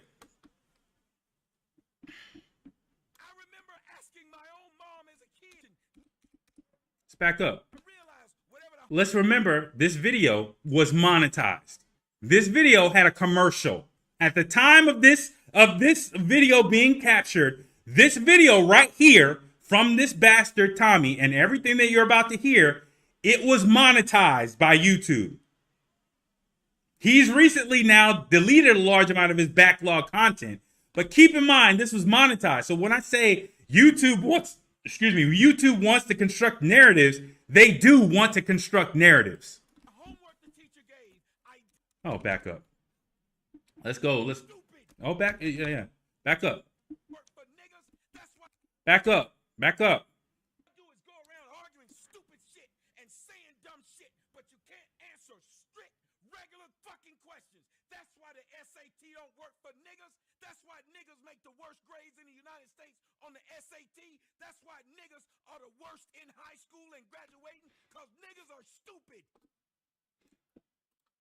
Back that up. Back that up. You stupid motherfuckers can't comprehend shit.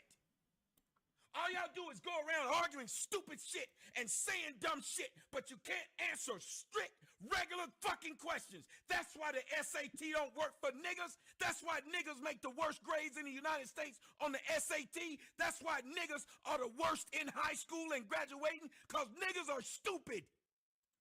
You heard that. Let me see if this is showing up. Let me see if this is showing up. Let me show. Yeah, you see that right here? You see their algorithm sees this. right? You see that it's not even showing up here in the replay, right? This is on my replay of this. So that means that when YouTube was actually first seeing this problem or first seeing this issue, they actually heard Tommy Sotomayor. I'm sorry to remind you, Tommy Sotomayor, the early mentor of Kwame Brown, the person who is chummy with Kwame Brown, talking about Trump and grabbing him by the pussy, and those people who don't agree with that just don't have no money. Yeah, all these people run in the same fucking circles, right? They may have little disagreements with them not being able to use each other's clout, but they all run in the same fucking circles. You know why? Because they're all putting out a narrative that YouTube really wants them to put out. So again, YouTube could see this real time. So let me search for this because it should be on here. Holocaust. Is it on there? Am I spelling it correct? No, I think he said a black Holocaust. Where is that part of the video? We'll get to that in a second. So, but anyways, let's hear this. Is actually on there like all day. Pop quiz. What's the See? fastest way? See? When I say something, God damn it. When I say something, keep that in mind that I'm not fucking just saying some shit just to be saying some shit. This was a monetized YouTube video. 100% monetized YouTube video. Okay? So YouTube supported this narrative that you're about to hear completely. They saw completely in their ability to transcript that shit real time.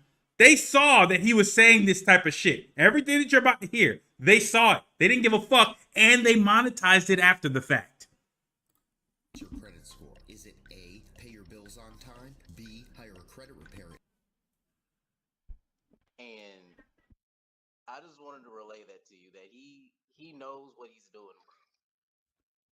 And he is. What does that have to do with my show? What does that have to do with my show? You could have emailed me this. This does not. It has nothing to do with the title of my show or what I said earlier. It doesn't matter if they're on my side or anybody else's side. Y'all, there's something wrong with niggas. There's really something wrong with black folks. He could have emailed me this, what he just said, but he took the time in which I kept on saying, I don't want people who are fans of mine or who agree with me to come up here. He waited and did it anyway.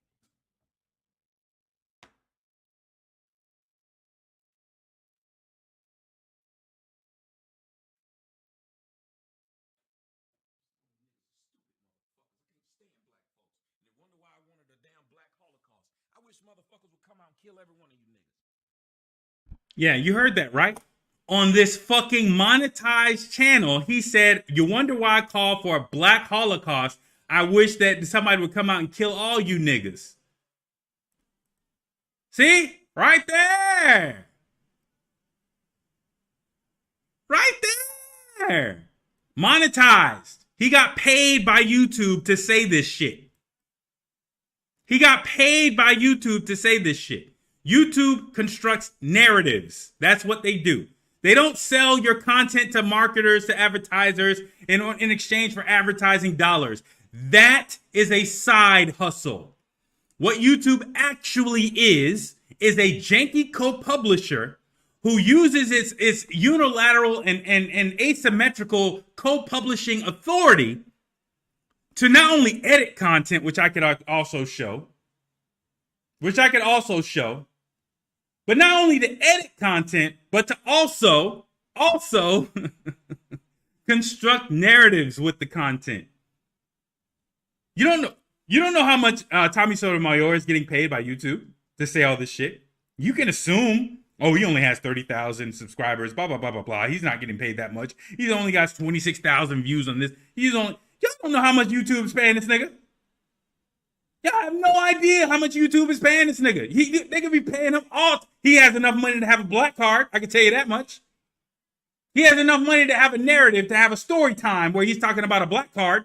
I tell you that much. This same dude who's talking about not sleeping with, but showering with his daughter, and his daughter looking at his private parts, and that's that being the demarcation of him not taking showers with his child anymore. That individual has a monetized YouTube platform where he just said that shit. I don't even much have to go forward, but he just said that shit, and this shit wasn't flagged as hate speech. Whereas long form content, whereas YouTube is a very good time for you to juggle, play around with the actual for the actual data flow. There you go. Now you're saying the audio bit rate is low. Please let me know if you can hear me. Hold on, let me check that myself. Hold on 1 second. Who's talking about sleep? There we go. Because they'll fuck around with the audio too. That's the reason why my audio level is over here to the side. Right? They'll play around with all sorts of shit. Right? So you can see the strength of my connection, and you can see my audio level right here. Right? This is directly into OBS, so if it's not showing as a dynamic thing here, then you don't see anything. So just keep that in mind. But that motherfucker can say that. But me making a goddamn beat in Fruity Loops and making a video associated with that beat in Fruity Loops is enough for a warning associated with, and I can show it, spam and deceptive practices. Somehow, me making a beat in Fruity Loops is spam and deceptive practices. It was a 4-hour video, mind you. 4 hours and 30-some minutes, right? Of me making a beat from scratch, and somehow that's that, right? And then me talking about Pan-Africanism and Black empowerment and the problems associated with Black empowerment, that they only sectionalize reparations as a form of legitimacy, but then they majority carry people over to other unrelated areas of Black empowerment, and then me specifically ending with this professor.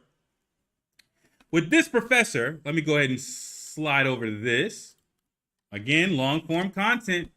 I'm hopefully gonna be doing my part to break a low attention span, because I gotta go with the long form content. Professor Africa remain poor. Let's see. This video right here, actually. This video right here, I think it was Critical Collective that actually, yep, because this is where I got here. This video right here is where it stopped. Okay, raw material extraction. This is the bulk of it. And here we see. Let's back up, because this is where, because I was going forward in the video. They're fighting. This is what it's about. Because if Africa does do something different, I assure you living standards of all those in Europe and North America and Asia is going to fall. Okay? And that is a big price to pay. I assure. And ISIS, if you're in the building, please back me up that this is where this stream stopped last week. If you're still here, please back me up that this is where the video just all of a sudden stopped. I assure you that the West is not going to allow that without a big fight. Okay, so this is what it's fundamentally about. What I want to show you is how these structures are operating. It's just 20 minutes, so we can't do very much, but just to give you a little bit of an idea.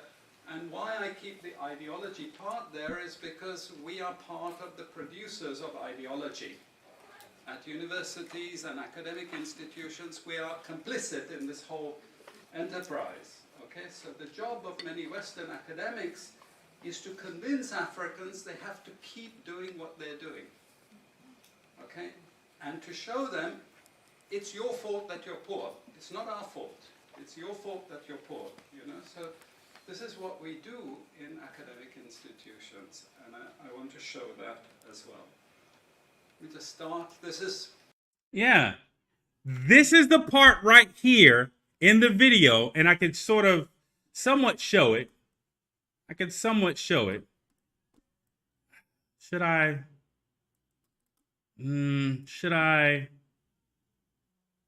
No, because I'm gonna post the damn video again. That's what I'm actually gonna fucking do. I'm gonna post the fucking video again. I'm gonna upload it again to my website or to this YouTube channel. That's what the fuck I'm gonna do. But this is the part where the video stopped. This is the part where the video just 100% stopped, where my stream 100% stopped, was me showing this video. The stream was 1 hour and 9 minutes long. And when I go back to my recording on the video at 1 hour and 9 minutes, this is the part where I was showing it. I was showing this person speaking. I wasn't even speaking. And they flagged it as hate speech. While an individual, hold on 1 second. Where is it? Where is this individual? Where are you, Tommy? Where are you, Tommy? Hold on. While this individual on a monetized YouTube channel and a monetized video said what about black people? Waited and did it anyway.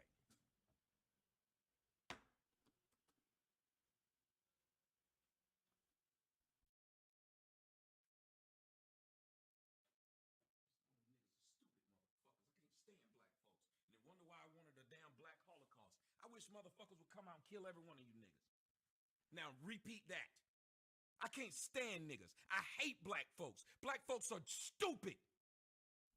Black folks are 100% stupid. And y'all raised by these stupid black bitches who just let y'all do anything because you stupid motherfuckers can't comprehend shit.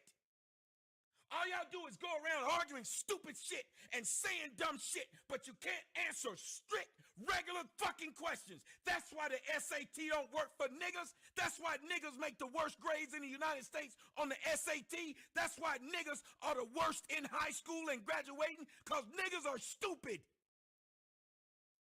Black people are stupid as a whole group. Again, now remind yourself that, what is the name of this company? I just wanted to repair it. Let me back up. A, pay your bills on time. B, That this credit repair company, private.creditsecrets.com, they paid him money in order to advertise on his platform when he's saying that type of shit about black people. He got paid money to say that shit. Just keep that in mind. It wasn't that he said this shit on... No, he said this shit and got paid money to say it. Now you get it. Now you get it. Now you get why... Now let's go into this, because I've already did it once on the other video, but I'm going to do this one because this is a more complete video, right? I'm going to do it on this one because it's a more complete video. Now you can see why the new trend in black media is for them to try to lie and say that YouTube is stopping their ability to have a conversation, right? YouTube deleted this video with Kwame Brown, the guy who was friends with Tommy Sotomayor, with Angela Stanton, some leftover from Real Housewives of Atlanta, former friends of Phaedra, okay. Riza Islam, the person who's associated with the Nation of Islam / Scientology. How are these people leaders in any way, shape, fashion, or form? No, these are black conservative boule agents who are just going to string you on a narrative. They're going to tell you what you want to hear a little bit, right? But then they're going to string you on a narrative of do-for-selferism. That's the reason why they're there.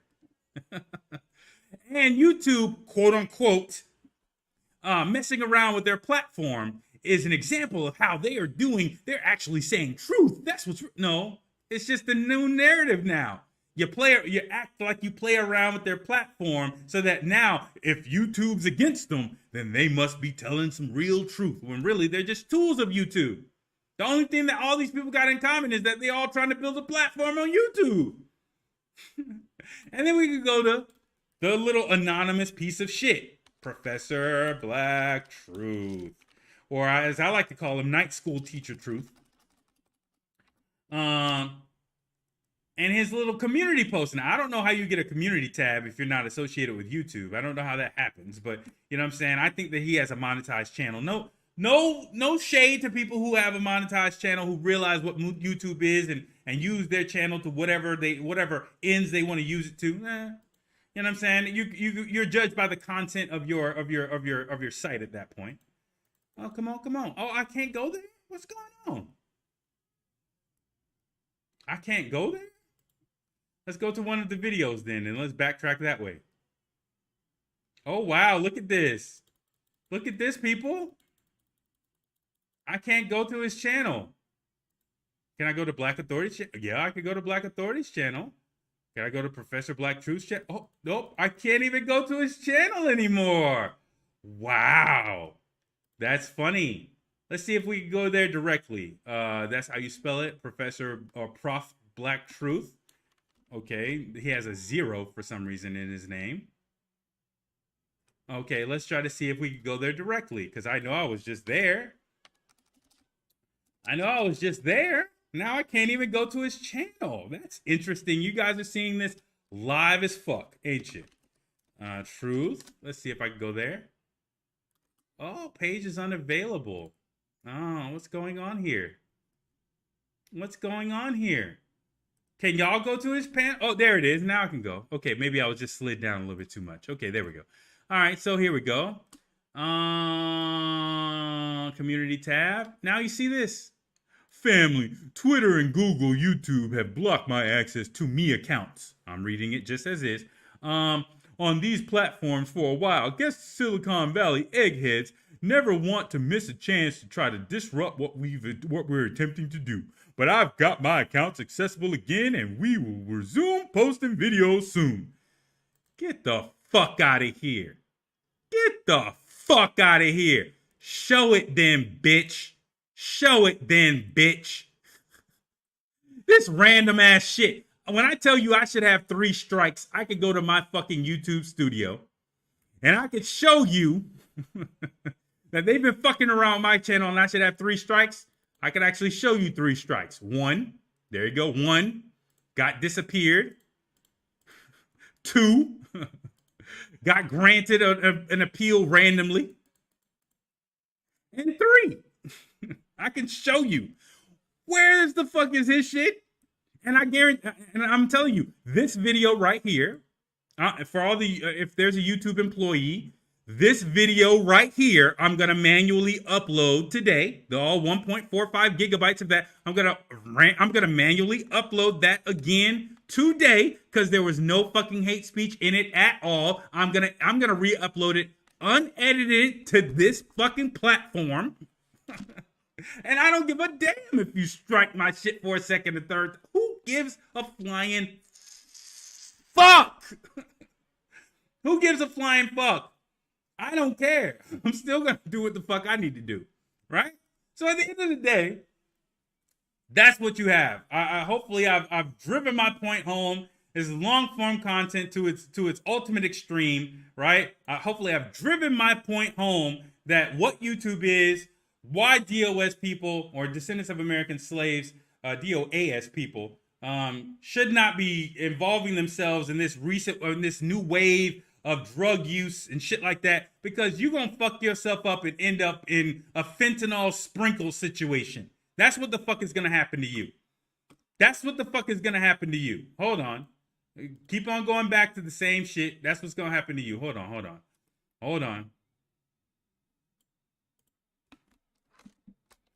CNN. There we go.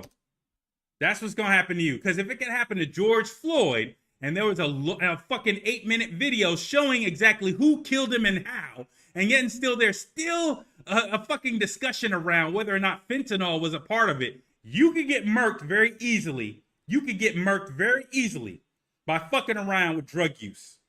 Right? Don't do it. Don't fucking do it. Do not fucking do it. 100%. I don't give a fuck what Clarence Thomas is talking about. Oh, well, we're going to revisit the federal government.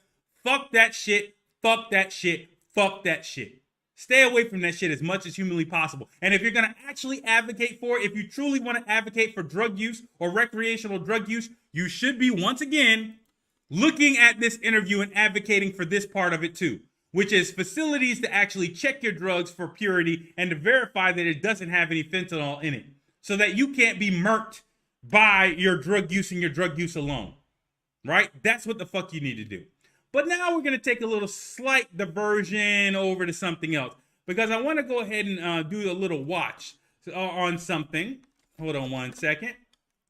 So I'm going to go over to realtor.com. But realtor.com has been doing some fuck shit. So I'm going to go ahead and see this directly real quick before I go ahead and loop you guys into it, right?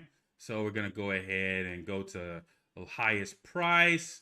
And then I'm going to go ahead and put this back up here. This is for all you Hidden History Museum donors.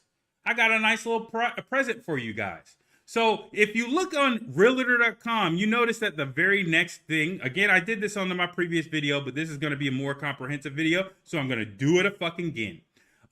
You notice right here that this is a pending, right? This is pending. You know what that means? That means that somebody's possibly put in an offer on this building, or on this, this is a multifamily structure, I believe. This is probably like a quadplex or something like that. Maybe a quadplex, maybe an eightplex. I'm not 100% sure. Maybe it's 8 one-bedroom apartments, not 4 two-bedroom apartments. But actually, that would make sense because that would make that apartment very, very large for that area if it was just a 2-bedroom. So about 1,000 square feet, or a little bit under 1,000 square foot apartment. So it's probably an eightplex.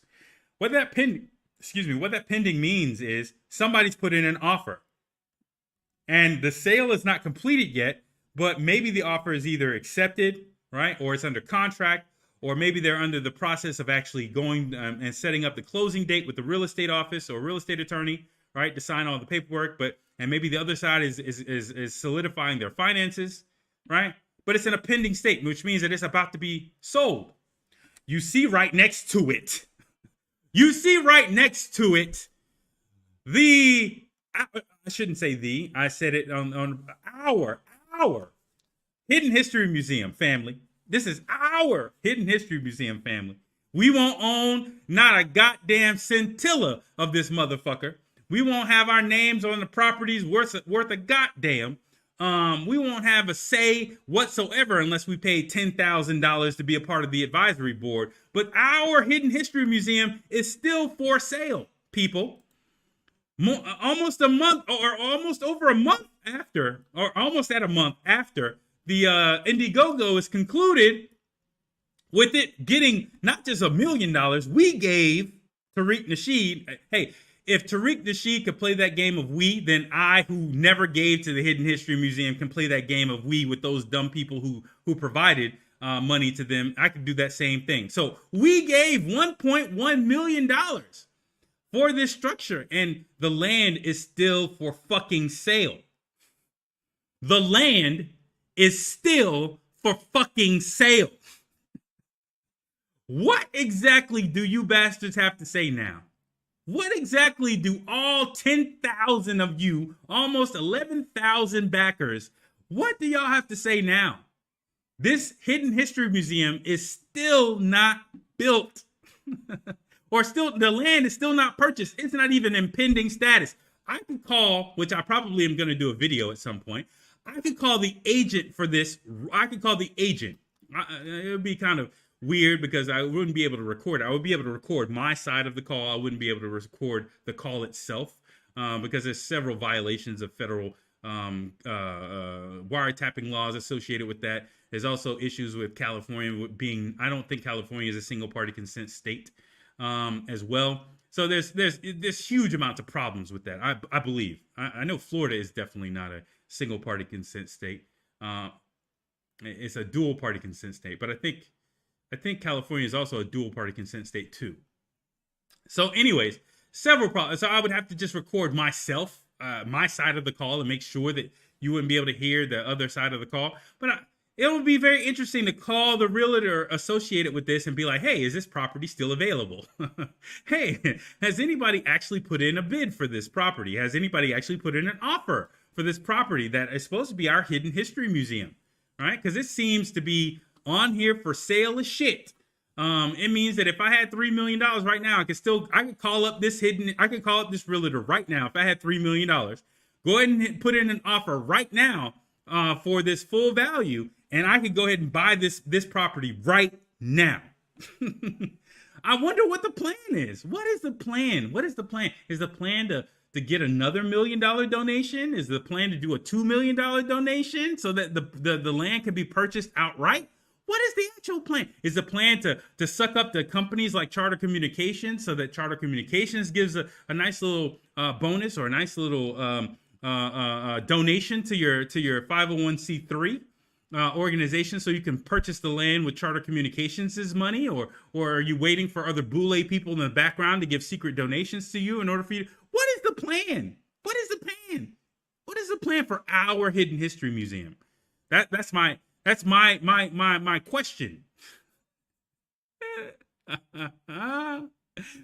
But anyways, I can't go without handling something else.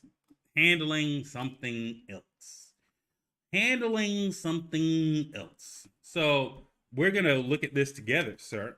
Alex Jones, reparations. For those who say that Alex Jones isn't a bigot, okay, well maybe let's see. We'll research it together. Let's see. Okay. Debate says, okay, well then let's go to this one. You might be proving yourself right. We'll see. Alex, how do you feel about reparations? Oh, shit. You know, you can say, like, here's the problem. 2% of people in America had family that was alive when black people were slaves in America. So it becomes like a corporate thing, like let's all fight with each other. I'm for reparations for everybody when it's all corporate tyranny and manipulation of digits and things. So here's the deal. If we could pay reparations once and get it done and stop racial division, I'll be all for it. But they're not trying to end racial division. They're trying to intensify racial division. So there's unlimited. He's not answering the question, by the way. Give everybody that has family they can prove was a slave in the United States $1 million. I'd say it's all digital. Give them the money. It'll just go back in the economy. But they don't do it. It's not going to do that because they're not doing it to end stuff. They're doing it to keep the problem going. So there's unlimited money. Shit. I mean, we can build. Here's the thing about humans. You think we just build aircraft carriers and nuclear reactors? We can do anything now. So they want to make it about, oh, what are we going to give you? Oh, we're this group. We're going to give you something because you got fucked over. That group trying to give you something wants to run you. So I'm just saying, give everybody I'm telling you, it's unlimited, man. Humans can do anything. So this is interesting. Like, what about the idea? He didn't answer the goddamn question. He just ran on, barely answered the question, somehow undercut the agenda, then tried to go back and forth with it. It was a wish-wash. You can divine whatever the fuck you wanted to divine out of the words he just said. But let's continue. And this is why I'm actually really sorry. Black people are very conspiratorial. Huh. Very. And they my biggest listeners. But they should be. Wait, they're your biggest listeners? Yeah, overall, if you look at any demographic, about a third of our audience is African American. Seriously? And then only like 15% of that. Yeah. But that makes sense to me because if you look at like who the victims of government Listen to my callers, conspiracy like, are, black people, right? Yeah. Like you even brought it up. I think I was listening to you on a podcast. You were talking about the Tuskegee experiment, but like, so black people are very skeptical not only of vaccines but of government in general because they've been on the shit end of and it's not some virtuous thing like I'm against you being tested on, dude. Whatever they do to anybody, they're gonna get to me. Man. Yeah. So I guess what I'm wondering is like the reparations thing. What's interesting to me is as payback for the treatment post-slavery. Right, like the red line. Yeah, that's almost worse. Like you could argue that that's stifled if economic the reparations growth more. didn't come from regular people, how about from Goldman Sachs or JP Morgan?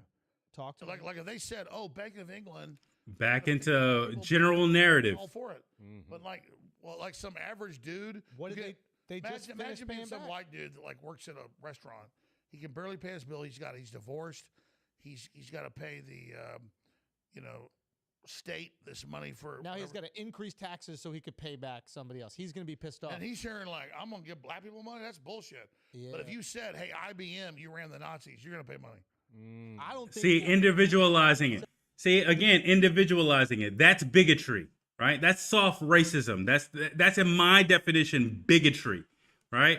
when you try to make excuses for racism and you try to basically parse it off or compartmentalize it into sectionalizing it into individual lawsuits, as opposed to looking at the government's direct role in racism and white supremacy and the institution of slavery, all the way up into continuing the institution of racism, white supremacy, and enslavement, all the way up until today, with mass incarceration being another form of re-enslavement. When you try to compartmentalize it and, oh, it's IBM or, oh, it's blah, blah. No. It's the U.S. government, right? That's the problem, right? So that's the definition of bigotry. I don't think that poor white guy would be upset at all. They'd be like, yeah, pay them motherfuckers. Yeah, So if we Jews target- on board.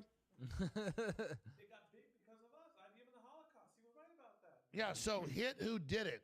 Tell them, Truffle. If people are like, hit who did it, but the media's like, oh, we're going to make some white dude like is a lifeguard pay money. That person's like, No, that's not what reparations is. What reparations is the government paying that money to descendants of American slaves. Now, how they pay that money is up in the air. They could pay it with Federal Reserve notes. They could pay it with Treasury greenbacks that are not actually debt or inflationary. Or they can do some sort of form of government form of cryptocurrency. Who cares? So long as it has the purchasing power and full faith and credit of the United States for as long as it needs to, in order for us to raise our standard of living up to the point where it should be generationally. That's the only portion that's required. But what he wants to do is compartmentalize it and play this little game of, well, reparations is going to come directly from a white person. Reparations is going to come from blah, blah, blah, blah, blah. No, it doesn't actually have to come from anybody. It could be a Treasury greenback directly from the Treasury Department given directly to descendants of American slaves. That's what it could be. It doesn't even have to be Federal Reserve notes. Right? They want to play games like these little conservatives want to play games like, oh, well, if we give reparations, then some random person who has nothing to do with slavery, even though they benefit from slavery, the legacy of slavery, institutional racism, and white supremacy, even though they benefit from that legacy. You know what? God damn it. You went on a tangent. I'm going to go ahead and close it. You went on a tangent. I'm going to go ahead and close it. So JEC or JRE, actually, there we go. I think you always get this wrong. I think it's JEC. Yeah, it is JEC. So we're going to go ahead and go here. Even though they benefit from the system of white supremacy and institutional racism. Yeah, perfect. Racial wealth disparities increase with education. You see that?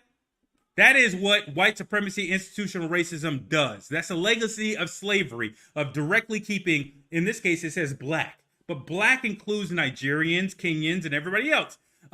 If you actually parse out black into descendants of American slaves, those numbers are even less. When you take out depreciating assets like the family car, those numbers are even less. They actually are even, in some cases, negative. The bottom 50% of black people own negative $200 billion worth of wealth, right? So when he wants to play this whole game of, oh my God, if we give these people some money, we're going to have to tax some of these people, even though they are currently living in the legacy of benefiting from slavery and institutional racism. And even if you did have to directly tax them, it still wouldn't erase their fucking wealth. It still wouldn't erase their wealth position. Just throwing it out there. It wouldn't. But even it's a straw man argument because we're not asking for money from other people. We're asking for money from the government, period, who can produce that money in various fashions, being that the United States is a sovereign nation. It can create that money however the fuck it needs to, whether it be Federal Reserve notes or Treasury greenbacks, right? So let's keep on going a little bit further with why I call Alex Jones a bigot. Like, fuck this. I'm trying to make them a racist. But if you actually hit no, seriously, some dude that works at a jewelry store or a guy that works at an auto parts store, they're like, I'm white, so I got to pay some things. They're like, fuck that. I'm not paying. It's a straw man argument. Did it. They profited off for it. And that actually increases racial division if you do. Because the white guy that's a mechanic is like, I got to pay black people money. Exactly. I do fucking Yeah, and the lifeguard, he's already saving money. Straw man argument. His car, he's there like he's fucking this black lady over. But meanwhile, IBM. And not only that, but what is he giving energy to, right? He's giving energy to his narrative of, well, there's this global cabal of conspiracy, blah, blah, blah, blah, blah. I've already defined what reparations truly is. It's Americanizing every single black person. All of a sudden, you become 100% fully American in that situation. Which what the consequences of that is, unfortunately, it means that you are 100% in alignment with America's goals, both foreign and domestic, because you have an interest in maintaining the purchasing power of the dollars that you've been provided, right? But what he wants to go on in a narrative of, well, all these individual cabal of companies and blah, blah, blah, blah, blah, it helps him, all right? Ain't nobody going, we'll loop back to them, to those companies, individual, if we need to. We'll loop back to the Native American tribes for reparations after we get reparations from the U.S. government if we need to. But it was the U.S. government that legalized slavery. It wasn't a company there, Alex. That's a bigoted argument to make, right? And you notice how much effort and energy he's putting into this portion of it, all right? I told you, reparations is a very nice little divining rod when you talk about somebody.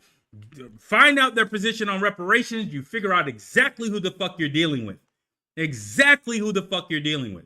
So let's not play games when it comes down to Alex Jones. Don't think I didn't see your comment. Oh, I saw your comment. I know that you just recently subscribed, and you can recently unsubscribe if you need to. But there's no like, oh, well, there's a difference of opinion. Nope, there ain't no difference of fucking opinion. There ain't no difference when it comes down. It ain't no fucking difference of opinion. This is a bigoted argument. So either he's making a bigoted argument because he's making a bigoted argument, or he's making a bigoted argument because he himself is a bigot. You could take your choice.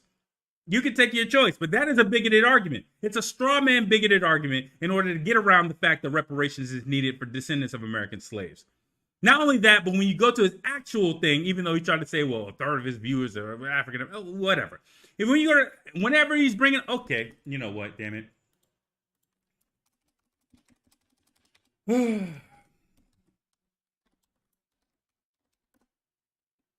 I know that's probably spelled wrong. Yeah, O before the Y.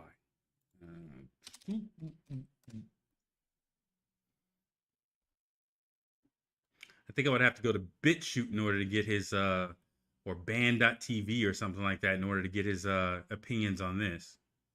It's just not on YouTube. Yeah, I think I would have to go there in order to get it.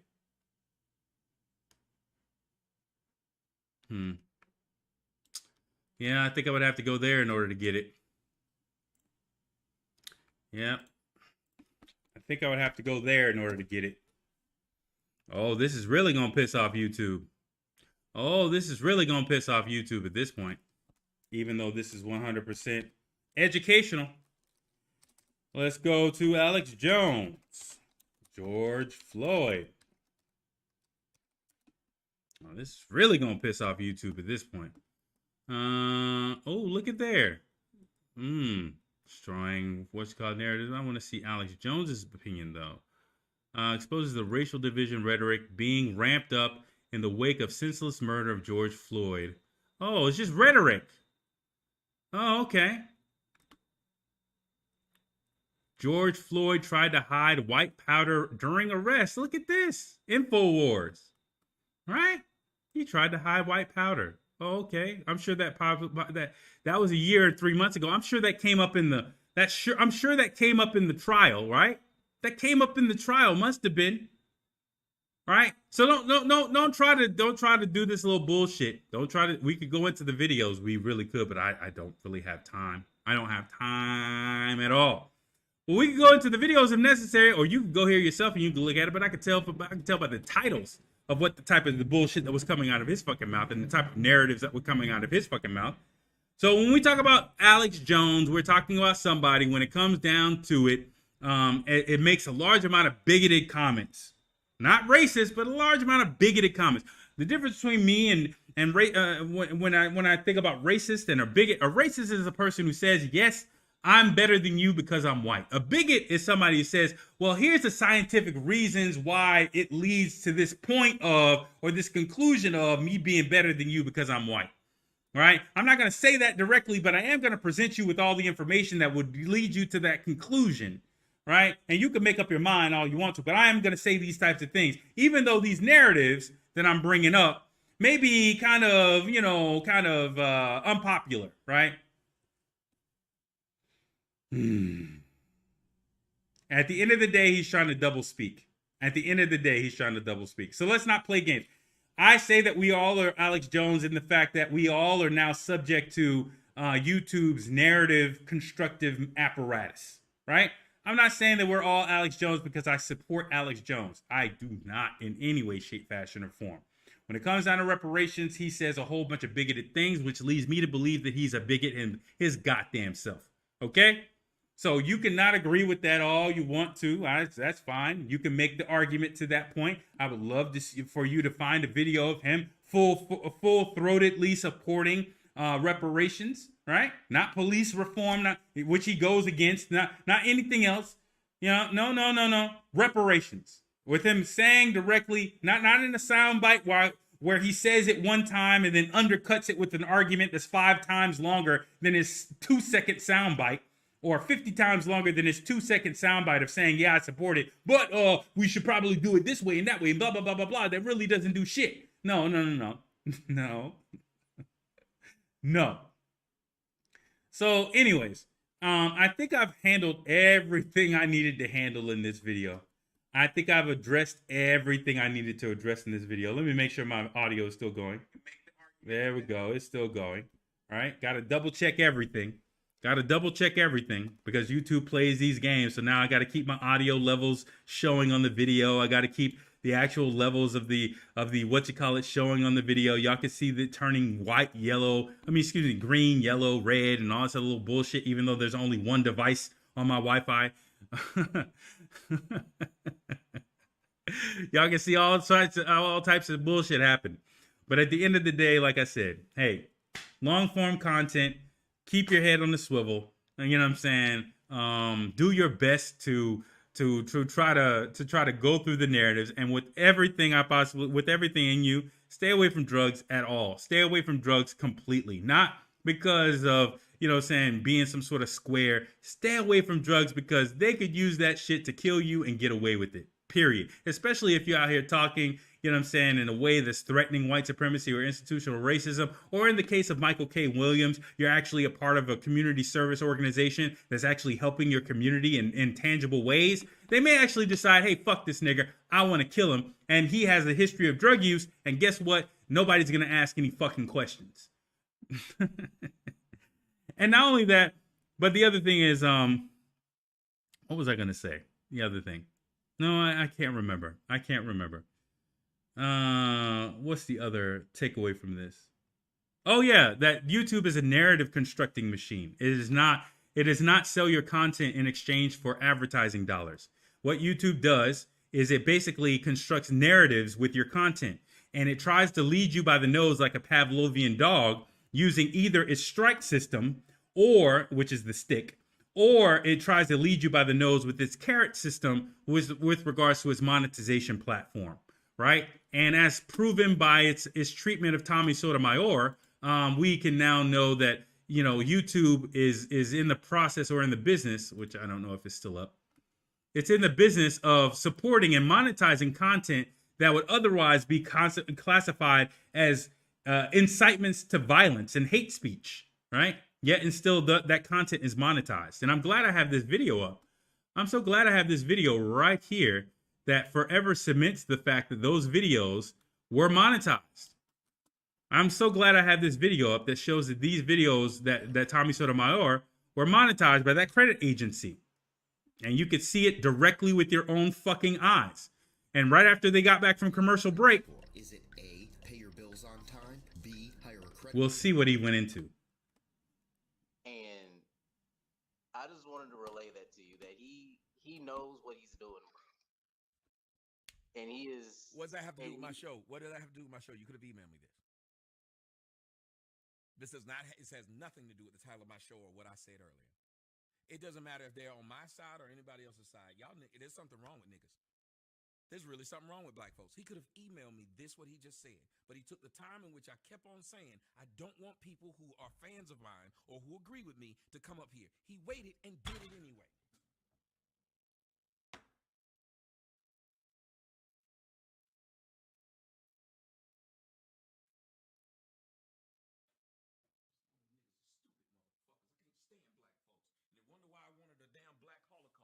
wish motherfuckers would come out and kill every one of you niggas. Now repeat that.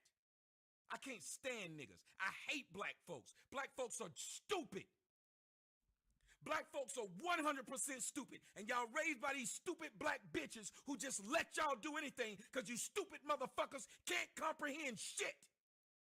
All y'all do is go around arguing stupid shit and saying dumb shit, but you can't answer strict, regular fucking questions. That's why the SAT don't work for niggas. That's why niggas make the worst grades in the United States on the SAT. That's why niggas are the worst in high school and graduating, because niggas are stupid. Black people are stupid as a whole group. You can't talk to them. No matter how. That narrative was approved and paid for by YouTube. That's what you need to understand. That's what Corey and Martin over at Double Toasted need to understand. That the reason why your video that was highlighting addiction was selected for monetization is because that narrative that you were putting out was supportive of the narrative that YouTube wants to put out for that particular incident. That's the reason why you got paid money for it. You know, another person who was putting out a narrative that YouTube was in agreement with, Tommy Sotomayor. And now you just heard the narrative that he just put out that was also monetized. Don't think that, oh my God, I'm the first. I have proof. Blah, blah, blah. No, you're just somebody who just waking up just now. And you're waking up on the wrong side of, oh, well, this just doesn't sound right. I did a video, and then the one that they selected was the one that had all the drug use stuff in there for monetization.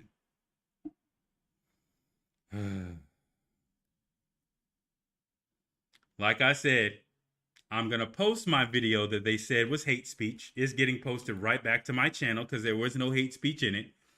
If you're watching YouTube, if there's a YouTube handler watching my video, go fuck yourself. I'm still going to post that shit. Get your strike 2 ready because I don't give a flying fuck. Right? Let me post in here my backup channel. Backup channel here. Boom. There's the backup channel. Right there. If anybody feels as though they need to, or they can't find my content, or there's a problem with my content, there you go. You thought you blocked me. There's the backup there's the backup channel right there. And we can go from there. We'll play musical chairs with this shit. It don't really matter to me because I'm not putting out hate speech, you dumb fucks. You know what? You want to know what hate speech looks like? This is what hate speech looks like. And this motherfucker still has a platform a channel on your goddamn janky co-publishing platform, narrative generating platform. Go fuck yourself, YouTube. Go fuck yourself. Go fuck yourself. And that's how I end my shit. Let's see if Professor Black Truth or Kwame Brown has the balls to end theirs the same way.